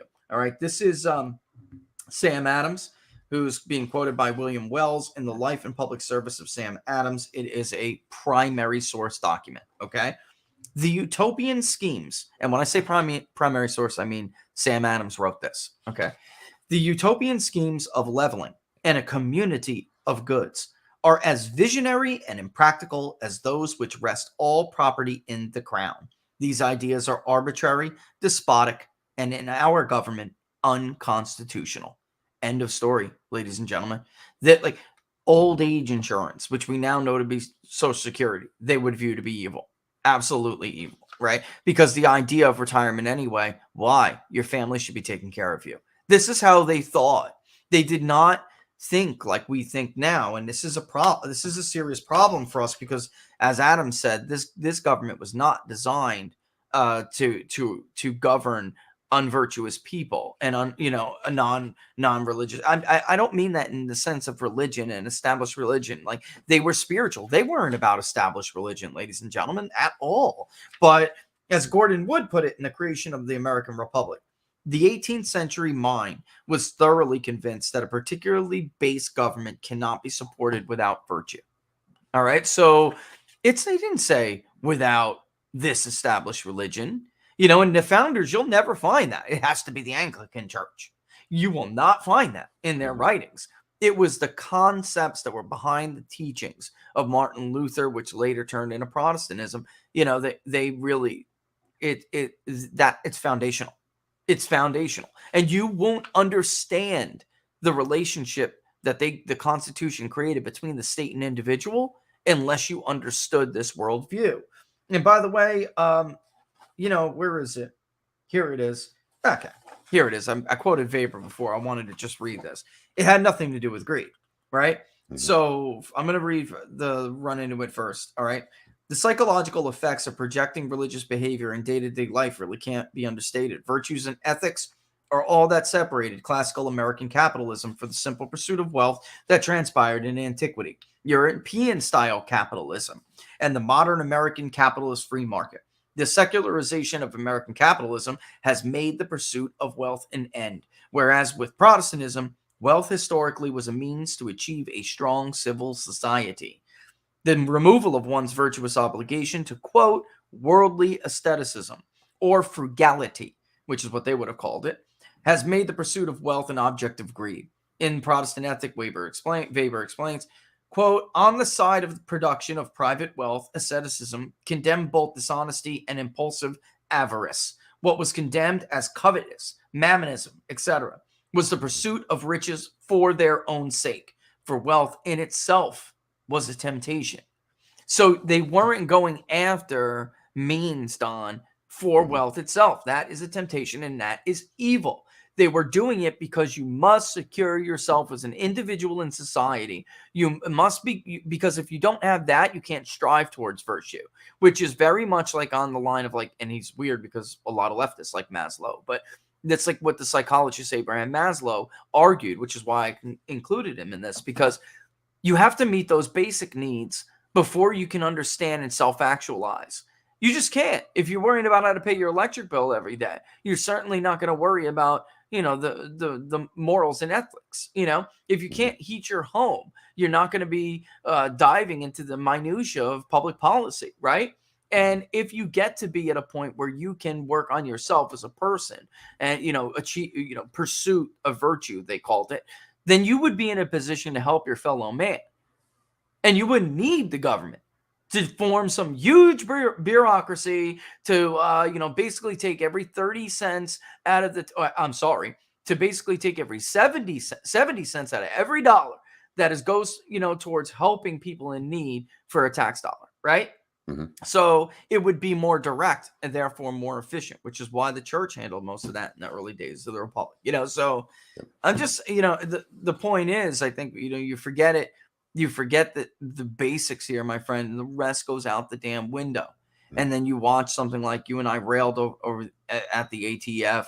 Alcohol, tobacco, and firearms, right? Firearms? It's in the Second Amendment, right? Alcohol, tobacco. Our founders had access to laudanum. I mean, you could buy heroin from a mail order catalog in the Midwest. How come we didn't have these problems back then, Don? Yeah.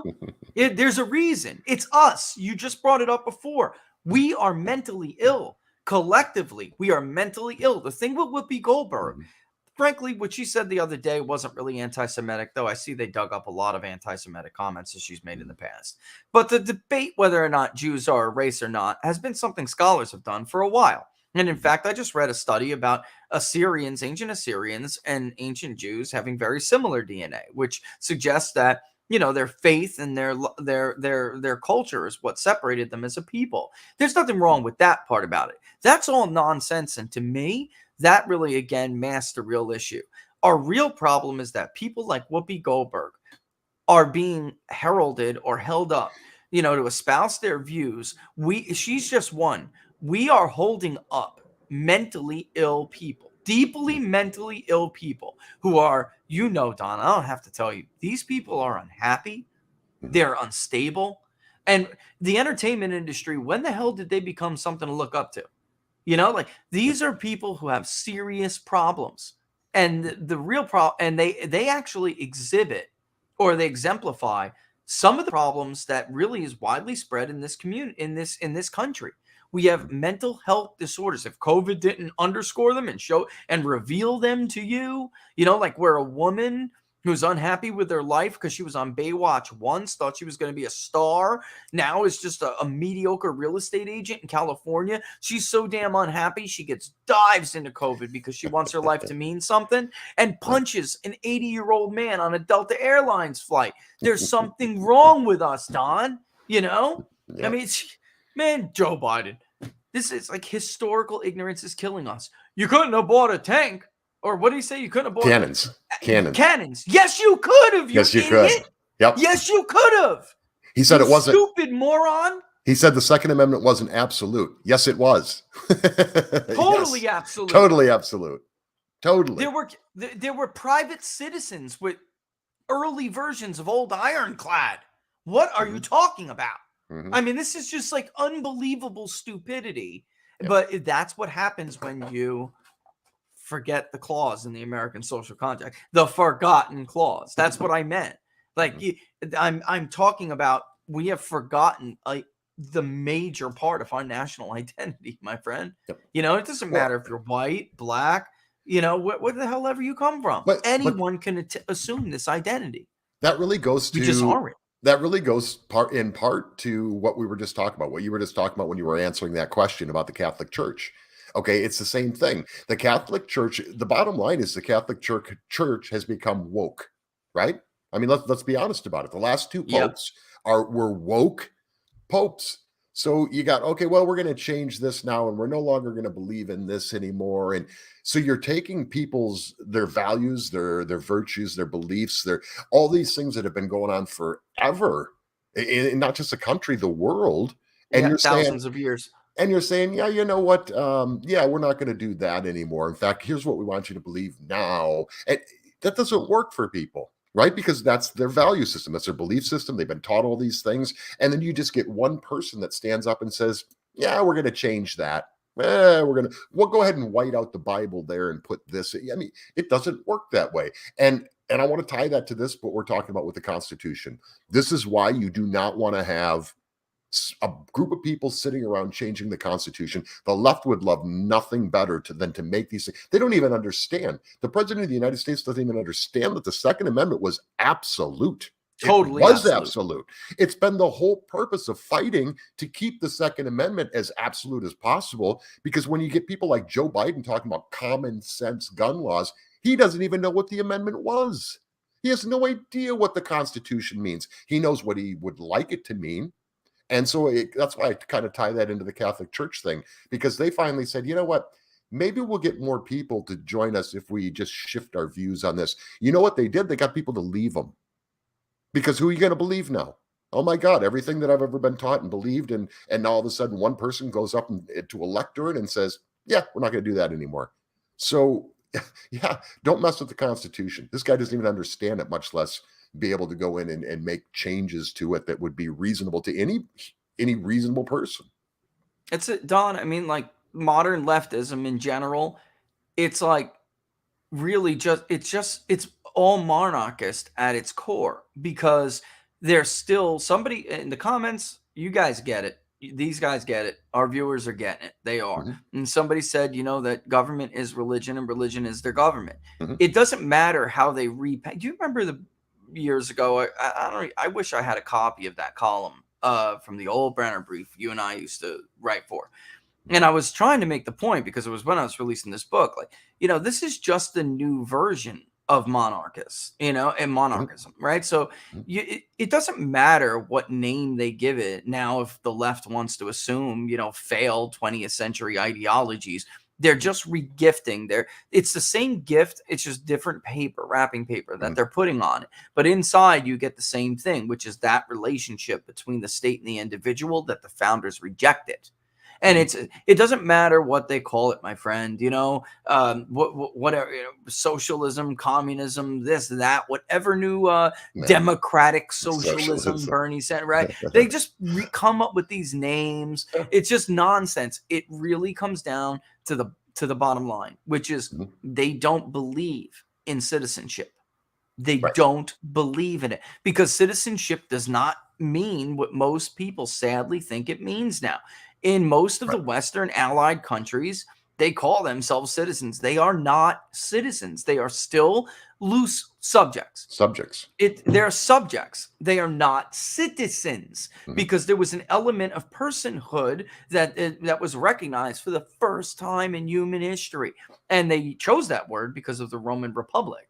You know, they liked what Rome was trying to do there. You know, they screwed up. You know, because they didn't have a check on the executive later, and you know the Senate was all alone, and it was just I've got a whole section on that too, which I'm gonna mull over. But you know, it does seem the audience is getting this though. Like, and we're not saying you have to like convert to some religion. It's anyone.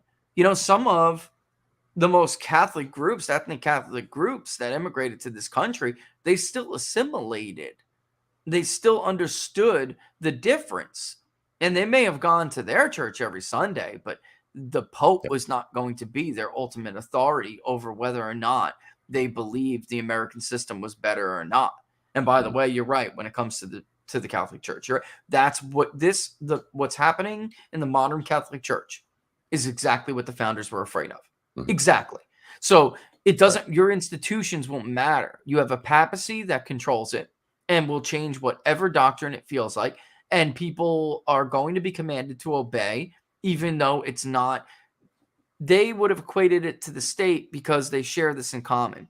The needs of the state change. So the principles and the, you know, how you're allowed to behave and the rights that you're allowed to exercise, that will change under a state relation, a status relationship. That's exactly what the Catholic Church is doing now. So this is what they feared. It wasn't like, oh, there's difference in religion. You know, Christian Brotherhood's Christian Brotherhood in their mind. But the bottom line is they were concerned that these set principles are non-negotiable. They are not up for debate. Right. They're not up for debate. The Second Amendment, the First Amendment, the Bill of Rights is not up for debate at all. Right. It was absolute. And it was because it was built on this worldview. And by the way, that worldview, that the laws, the natural laws, the higher law, whatever you want to call it, the true law that informs that worldview is definitely not up for debate. That comes from the creator, whatever you want to call him, the architect, whatever name you have for him, you know, that's what, or it, whatever, you know, I say what I say, tough enough. You know? But it's also their lack of understanding of how things work. So I let me relate this to the John McCain thing, because this was always the John McCain thing, right? So he was always going on to the CNNs and MSNBCs and all these other things, and he would throw them a little bone so they would like him and they would not attack him. And that doesn't work. They're going to attack you. The government, especially with this administration in here, but a lot of people in the government are going to attack you. You are the church. You are the enemy, and you don't even know it. You don't know that they've declared war on you. They did this years ago, and it's not just the Catholic Church. It's every religion, because religion takes you away from the religion of government, right? They're the man. We're the state. We will tell you what's best. So the Catholic Church giving up a few things and going, okay, we'll change it, thinking that they're going to like you now and they're going to stop talking about you and attacking you. And they're not. They're never going to stop, ever. And until people understand that, the people like I use John McCain as the example because we could see it all the time. I mean, look what they did to him in the 2008, right? In the election cycle. Look what they did to this guy. They had the commercial where he's all decrepit and he can't push things on the keyboard. And they made this guy look like a complete moron. And then a month after the election's over, he's on there going, hey guys, how's it going? My buddies are here. And, you know, he's sitting and they're laughing at him. So they're never going to stop attacking you. They're going to use you, useful idiots. We all have heard that term many times before. That's what it is. Yep. And the church needs to understand, the Catholic Church especially, needs to understand that you can change whatever you want. What they're going to do is they're going to show that that's an example of how your values were never good to begin with, right? See, you guys, even you admit you're idiots. And until they understand that, I don't know what to tell them.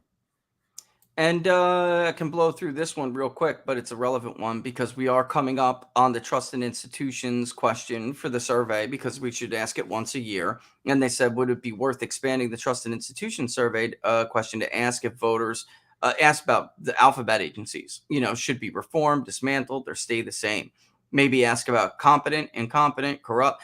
That would be to add all of that would basically mean that survey is focused on them. And I'm open to the community debating whether you want to take the survey in that direction this month.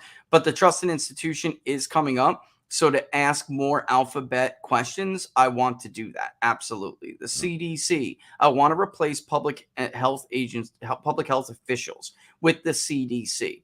I want to, I think that it was probably smarter for us to refer to more agencies specifically by name than we did. Like we had the FBI, I think we should have added more. So Dreary, you're ahead of me. You're ahead of the game here. I've been thinking about that. You're smelling what I'm cooking, and we can debate whether or not we'll make the survey all about them, reform, abolition. I got to tell you, we may want to save the rest of it because, especially if Republicans win the House and they're like Joe Kent Republicans, this is going to come up. So there are people who want to get rid of these agencies. Also, Don, this is a great question. Do you think we will see a backlash when people realize they are not getting child income credits this year because of the advance payments last year? Money isn't free. What do you think about that, buddy? That's a good one. I think it'll be Trump's fault. I think everything will be Trump's fault. Everything will be the Republicans. They blocked this, they blocked that. And the fact that people didn't understand that when it happened, when it was happening, doesn't surprise me. Tax bill's going to be huge this year. Mine's going to be huge. It doesn't surprise me, but every year. So yeah, it'll come around and it'll end up being the Republicans' fault. It'll be Donald Trump's fault. It'll be your fault, my fault.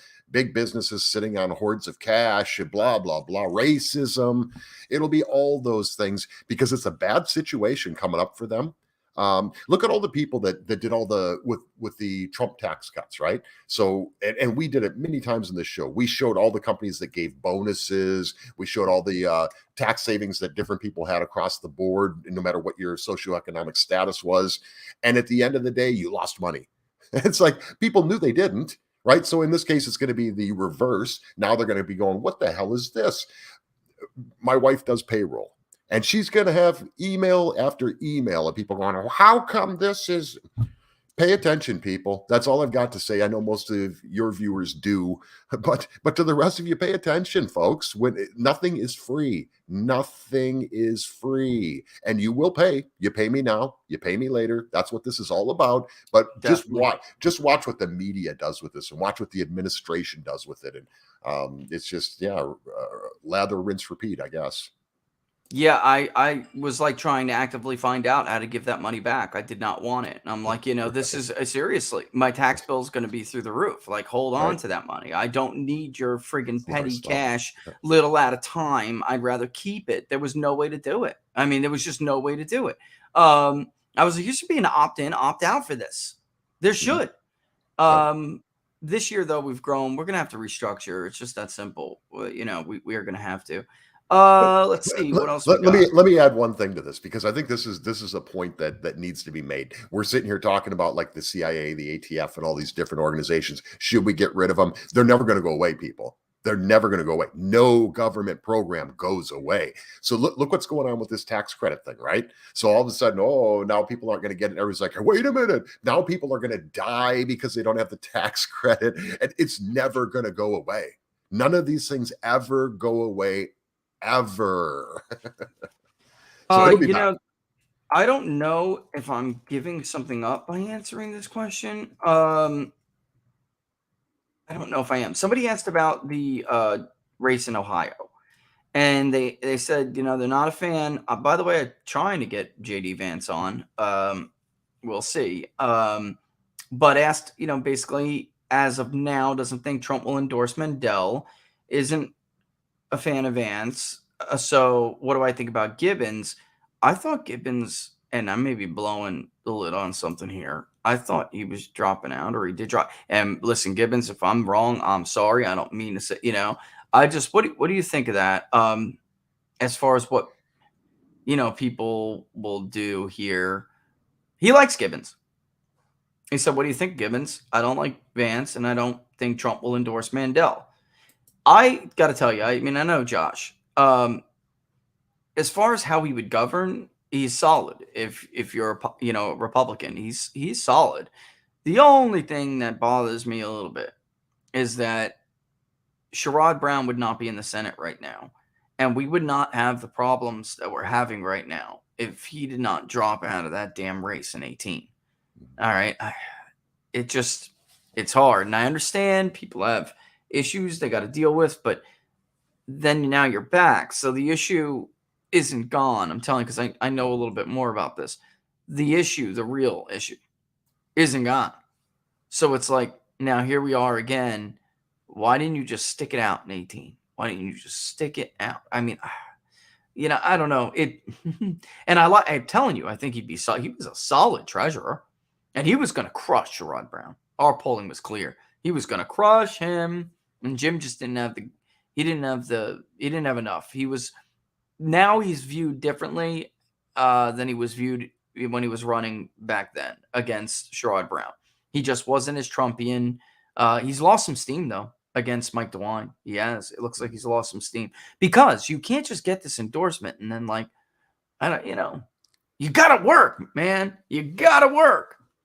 Every day you got to be fighting for that mic. You got to be fighting for the oxygen in the room every single day. And, we'll see. But I don't know. What do you think about that out there? I'd like to interview Vance myself first. I would like to interview Vance, and I would like to see for myself. I've seen him on a lot of the other interviews, but I also know the whole why some people are skeptical, and just so people know, where is it? The ATF there's a big history here because you had a bunch of acts passed throughout even the 18th century and then into the 19th century that basically led to the creation of ATF because it was like anti-drugs, anti-this. Then you had the Federal Firearms Act of 1938 and on and on and on. And as time went on, they just wanted to wrap all of this up into the ATF. All right. So under the purview of the ATF. So if you go back to 1972, the Treasury Department issued Order 221. The function, powers, and duties relating to alcohol, tobacco, firearms, and explosives were transferred from the Internal Revenue Service to the Bureau of Alcohol, Tobacco, and Firearms. And that was under Director Rex Davis. The ATF becomes an independent bureau on July 1st, 1972. So people the IRS Don was just talking about, I don't know if there's another agency out of the Treasury Department that has birthed more of these people, to birth more. They are responsible for a lot of this because at first, notice it was birthed out of the IRS people and the Treasury Department's money-making scheme at first. That's it. I mean, you got caught with this, you'll be fine that. And they were also interested in not, diverting potential revenue to the government from other people's activities that were under their purview. And later it just became, a thing about crime. That's crap, Don. That's crap. That's a load. But yeah, let me get you to the Ohio thing. What do you think about that? Yeah, I don't know. I mean, I think we're at a point right now. So make kind of a general statement on this right now. We're at a point today where things need to start clearing up in places like that, in that particular district, for example. That's just one example. So is JD Vance, is he the guy? I'm like you. I'd like to hear you interview him because I'd like to know some more. And I know you'd ask the right questions on that, but there's a lot of stuff evolving around that. And this is the thing. And you said it earlier, and you and I have advised numerous clients on this, numerous candidates. You've got to be bold. You can't just take an endorsement and say, that's the be all and the end all. I got it. Now it's all over. You've got to work it. That's one of the things with politics. And just look at Donald Trump, right?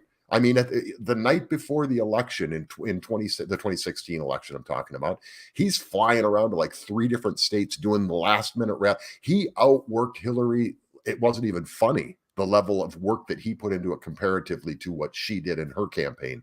So you've got to work it, but you've got to clear it up. This is time for all of those people. So whether it's Ohio, it doesn't even matter, Michigan, it doesn't matter where it is. This is the time to clear it up for the people. It's your job to communicate to the people and make yourself the most electable candidate, right? Nobody's going to hand that to you. There's no endorsement that just makes you automatically win.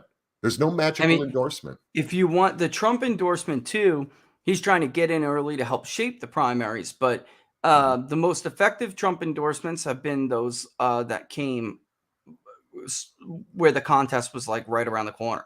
because you will get this big boost. And then it's up to you to keep that. And unfortunately for some of these candidates, I just don't see I don't see it. Many of these candidates, I don't see them, doing what Don just said. And by the way, in 2020, people would say, well, Trump I'd certainly outwork Biden. Yeah, he did, but they minimized the hell out of it with COVID. Trump was not able to do what Trump does. He wasn't. What is so, what would go to a local area and then you would get all that local earned media. They killed that, man, until almost the very last minute, right?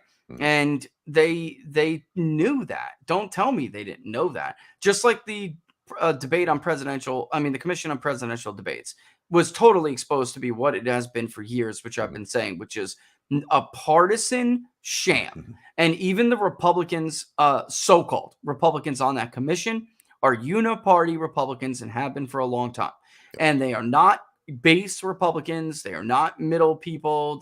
They are elitists, and they knew damn well that the foreign policy debate always allows the incumbent to shine, and they were terrified of letting Joe Biden get on that debate stage and make a fool out of himself on foreign policy, because Joe is a foreign policy idiot.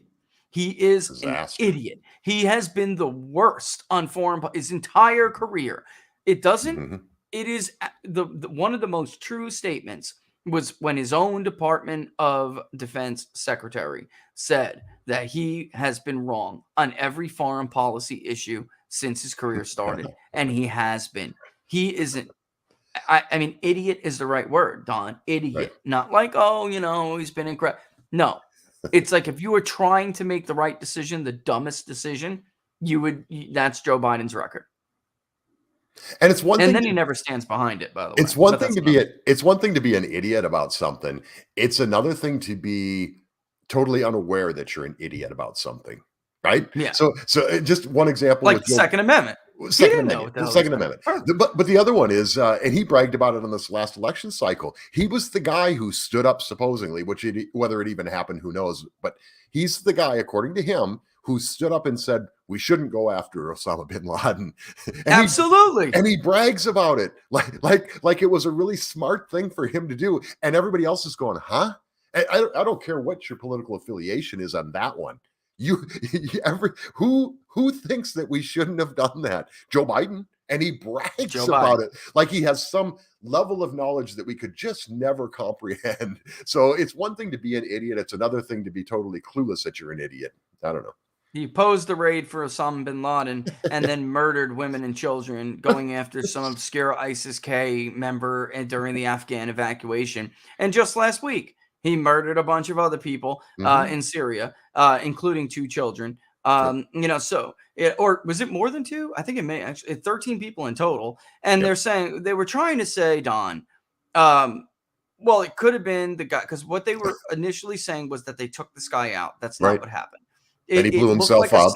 He blew himself up. It looked like a snatch and grab that went wrong. It didn't even look like they were trying to kill him, ladies and gentlemen. It looked like they were trying to do a snatch and grab. It's when you go in, you grab someone. It's exactly what it sounds like.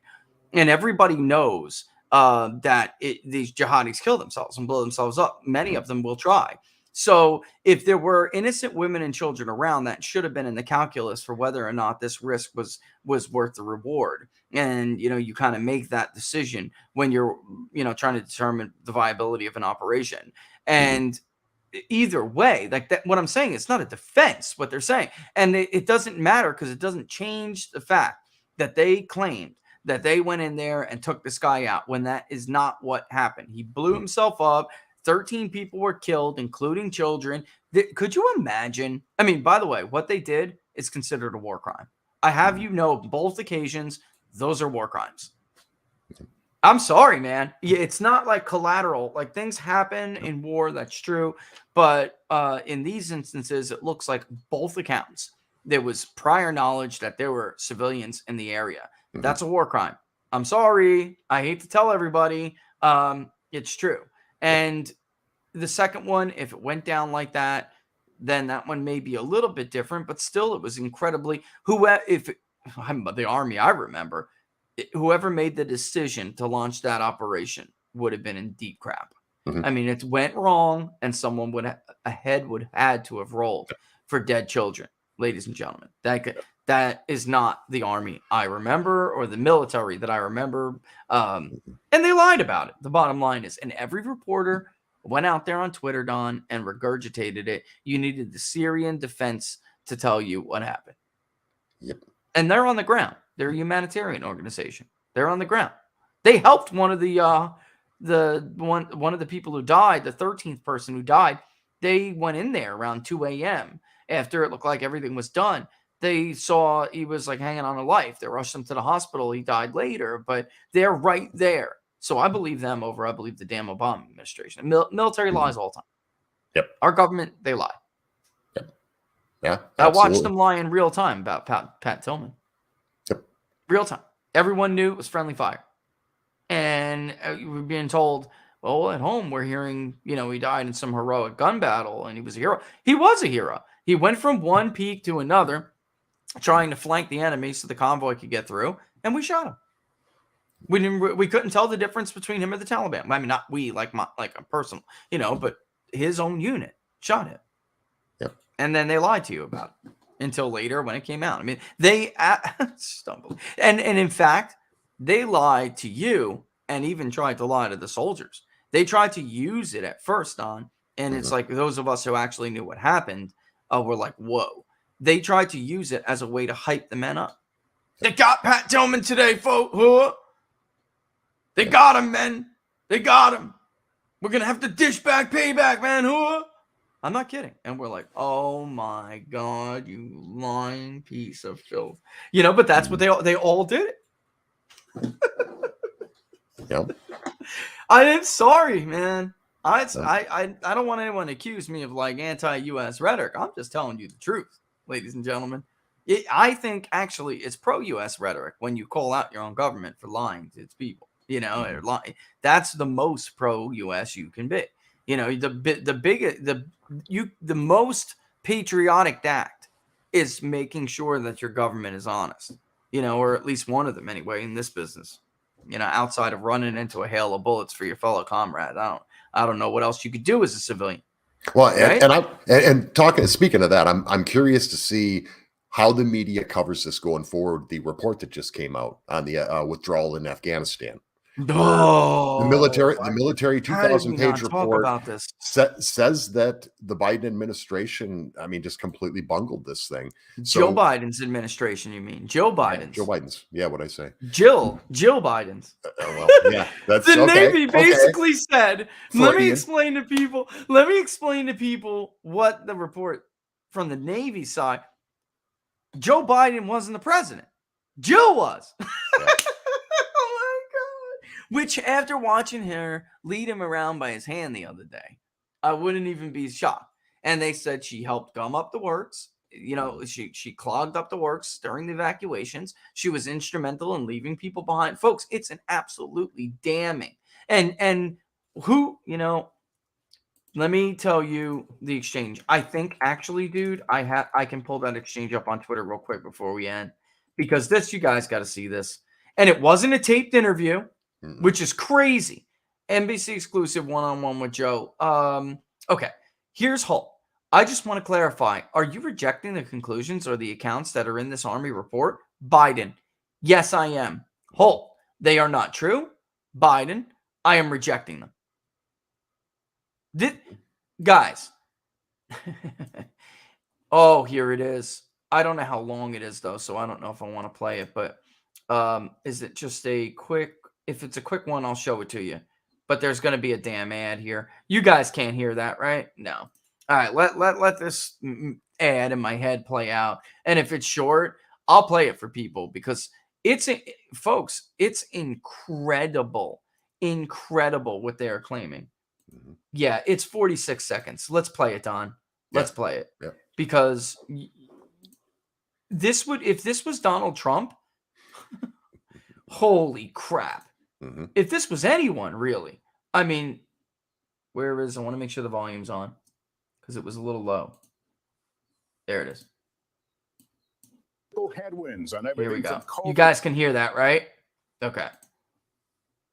Let's play it. To inflation, President Biden sat down with NBC News for an exclusive wide-ranging interview today. The president making news on several counts, revealing how many are left on his short list of potential Supreme Court nominees. The president also reacting to today's dismal inflation numbers, climbing 7.5% since last year, now at a 40-year high. But the president refusing to criticize Democratic governors who have been moving ahead of the CDC by announcing on their own rollbacks of indoor mask wearing requirements. The president also talking Ukraine and slamming a critical military account of the chaotic U.S. exit from Afghanistan. Our roughly 22-minute interview I don't want to hear it all. And there's a relationship. I think there's only one governor drawing back the Omicron variant continues to back other chips to be able most people in their homes. Can I ask you where you stand right now in your nomination process for Supreme Court? A deep dive on them, meaning this thorough background checks, and to see if there's anything to deep dive on them. This is it. Well, first of all, the short list are who cares about a short list? Here we go. Well qualified and documented. What I've done is I've taken about 4 people and done. Oh my God, guys! You know what? I'll drop the link in. It's like it's too. I thought it was 48 seconds. It said his like tee up is 48 seconds, and the rest of it was like. But I'll take the link, put it in the comments right now, all the way around. Don, lastly, would you agree or not agree that if Donald Trump said that, nothing else they talked about would have made it in that interview, right? Nothing else. Nothing else. Not a short list. Nothing. It would have only have been about him going against the military. And how he's a traitor and how he's a traitor. He should be impeached for that's traitorous, whatever. Yeah, exactly. So watch that interview though. There were a couple other interesting parts of that interview as well. But the big takeaway I have on all that, Rich, is how thin their bubble is. Right. I mean, and it's gotten so small now that they can't handle any questions. There was a question in there about, are you worried that people aren't going to trust the CDC anymore because you guys are totally out of sync with each other. And there was the question about, of course, about the Afghanistan thing. Then there was the question about inflation. He didn't like any of those questions. And now all of this, you go on social media and Lester Holt is like this right-wing fanatical religious or a political guy now. He's always been a conservative. And he's a big conservative, just like Chuck Todd and Jake Tapper and anybody who says anything that's even just a little bit outside. These are legitimate questions that a lot of people want to know. Without a doubt. Even Democrats want answers to that. Without a doubt. And by the way, Biden snaps at wise guy Lester Holt is the New York Post because he's a nasty SOB. He's always been a nasty SOB. Can we be real here? This idea that he was the decent guy, the nice guy, that is such a lie. He isn't. Look, I want to show some of these. Here's one. Here's a really good one. Here's a really good one, Don. This is exemplary of what you're talking about. Viewer discretion advised. Okay. Because of course these people are vitriolic. Okay.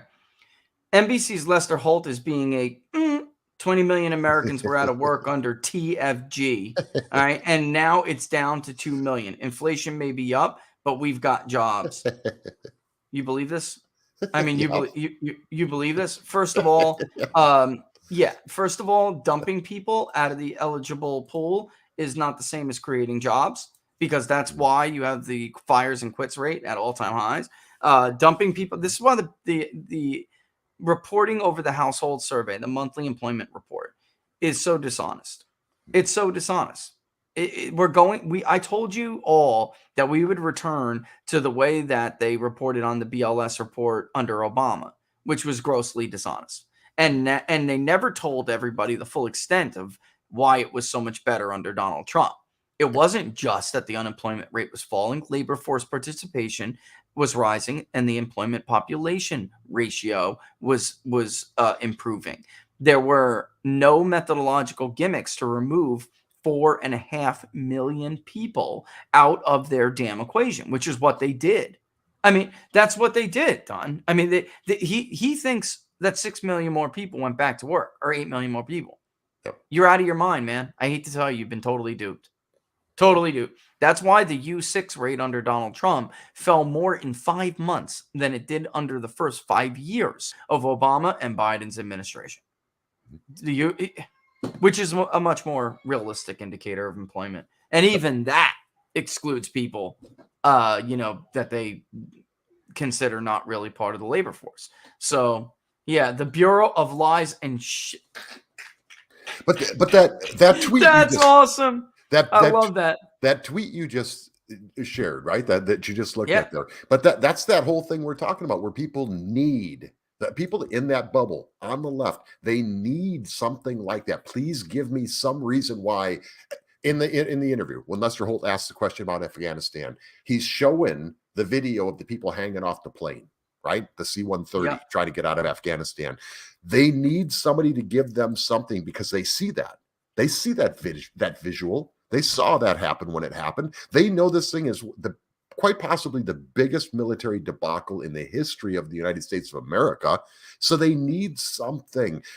There's still thousands of people in Afghanistan, Americans. There's still thousands of Americans in Afghanistan. You don't think if Donald Trump was president that CNN wouldn't have a little thing sitting up like they did during the pandemic at the beginning? They had it during the beginning, just like George Bush with how many soldiers were killed in Iraq. You don't think they wouldn't have something like that going? It's been 5 months and there's still thousands of Americans. Every day they'd have somebody on the ground reporting breathlessly. And this is what's dangerous to America, to the future of this country. And that's just a great example of it. That tweet you read there is a great example. And that view is shared by a lot of those people that are living in this bubble right now. And where's the other one? I've been putting up, while you were talking, I've been putting up some of these. Here's somebody who's just flatly lying about what the report says, saying Lester Holt lied. They made it up. That the interview, that the report said the administration ignored the handwriting on the wall. Yep. And he said, it doesn't say that. He made that up. Mm-hmm. They need that. They need somebody to give them something. About? They absolutely said that we told him this is what was going to happen, and he freaking ignored us. Mm-hmm. What are you talking about? That is the theme of the report. Here's the one thing that the people don't talk about, right, with this whole Afghanistan thing, because they say, okay, there was a plan, and then Trump had a plan. We inherited this plan, and there was nothing we could do about it. The Trump plan had it taking place in May, right? They all pivoted to Trump, by the way. They all pivoted in those comments to Trump. This is an important point. One of the real thing that happened here in this was Joe Biden wanting to be symbolic. So what did he do? He said, we're not going to do it in May. We're going to do it around September 11th, around 9/11, right? Because it had to be symbolic. It had to be historic. He wanted a photo op. He wanted to be able to say, and I took him out to the day. So that's what created this entire situation, was Joe Biden and his ego and trying to be symbolic and historic. Well, he's historic, all right. Historically the worst. He's a historic failure. Mm-hmm. Well, that's where we'll wrap on that, my friend. But, it's funny to avoid admitting this or accepting it. Mm-hmm. Most of those tweets you'll see on there pivot to Donald Trump. Right. So the guy's like, this. For the rest of their lives. At least he's not a traitor who colluded with Putin. Did you see that crap? At least he's not a traitor who was a Russian asset. Like, it's just unbelievable. Well, tell everybody, Don, what you got going on. We're way over. Sorry, guys. Way over, but whatever. Sure, they don't mind. So we had technical issues last week and scrapped the whole show. But we've got a great show for you guys tomorrow, noon Eastern time. I've got my original computer back and original camera and all that good stuff. So anyway, it is. Yeah. So we've got Gordon Chang talking about the Olympics.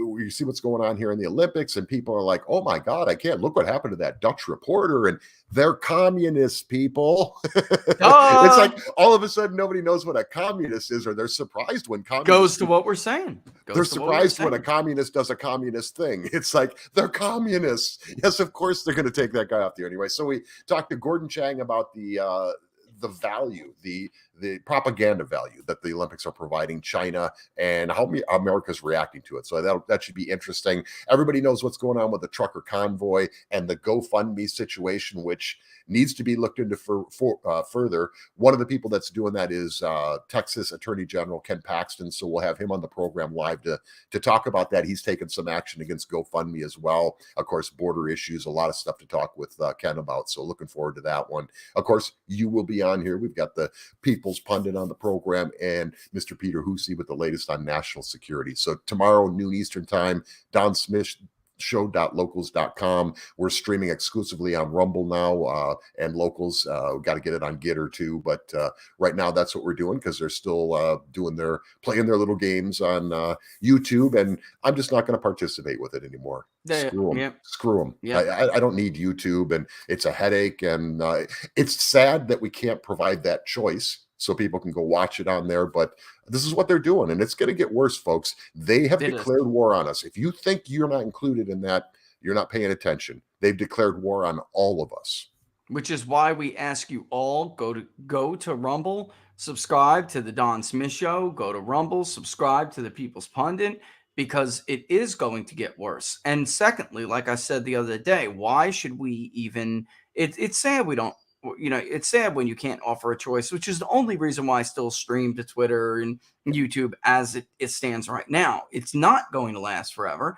And it's sad that, they're preventing people from seeing good quality content. But it's also a matter of, folks, that we want those to be the dominant platforms, would want them to be anyway for our content, because they appreciate the value of information, whereas these other people do not.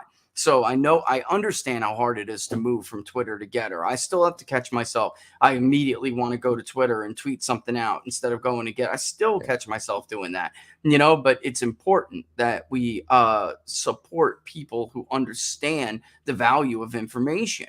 And then once I'm vaporized, you remember when it happened to me, once I'm vaporized, you'll know where to find me. Same thing with Don. It happens. And you won't be left in the dark.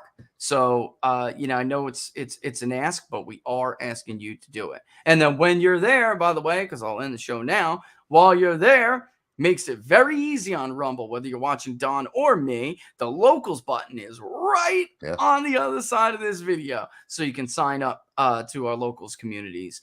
With that, Don, let's kick rocks, brother. Way past lunchtime. Talk to you tomorrow. All right, sounds good. I'll talk to you later, but we'll talk with everybody tomorrow. All right, sounds good. Thanks, everybody. All right, brothers. See you soon. See ya. All right, folks. All the best. We'll see you tomorrow on the Don Smith Show. Locals, see you later in a little bit, okay? All right, I'll leave you with Bad Habit. Always a special thanks to the Bowen Band. But again, sign up to Rumble, sign up to Locals. Have a great and safe weekend, folks.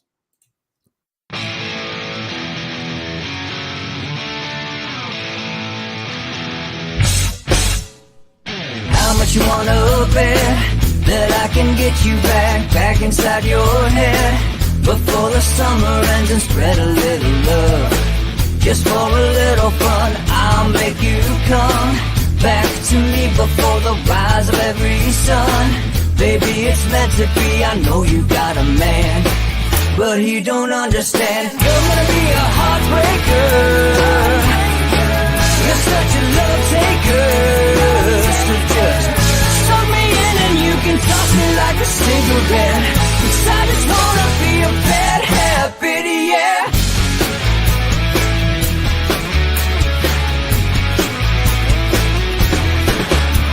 There's rhythm in our love, it's impressive, excessive. You can't make this stuff up.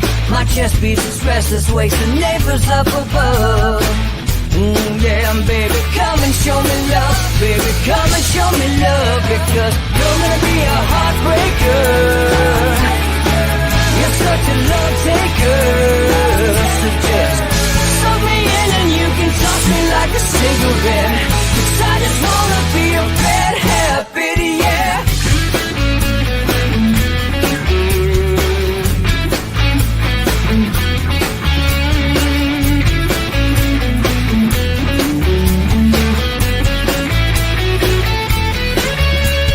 Get on a plane and take a one-way ride. Steal us us a way to find a place we can hide. It wouldn't take much to disappear for a night, just to give into the need and leave it all behind. Cause I know that you know that I know that you want me. You told me, now show me, come blow me away. Cause I know that you know that I know that you want me. You told me, now show me, come blow me away. You're gonna be a heartbreaker.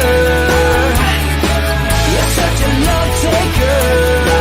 So just suck me in and you can toss me like a cigarette.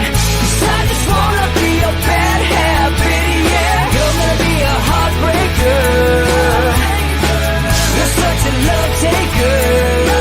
So just suck me in and you can toss me like a cigarette. Cause I just wanna be your bad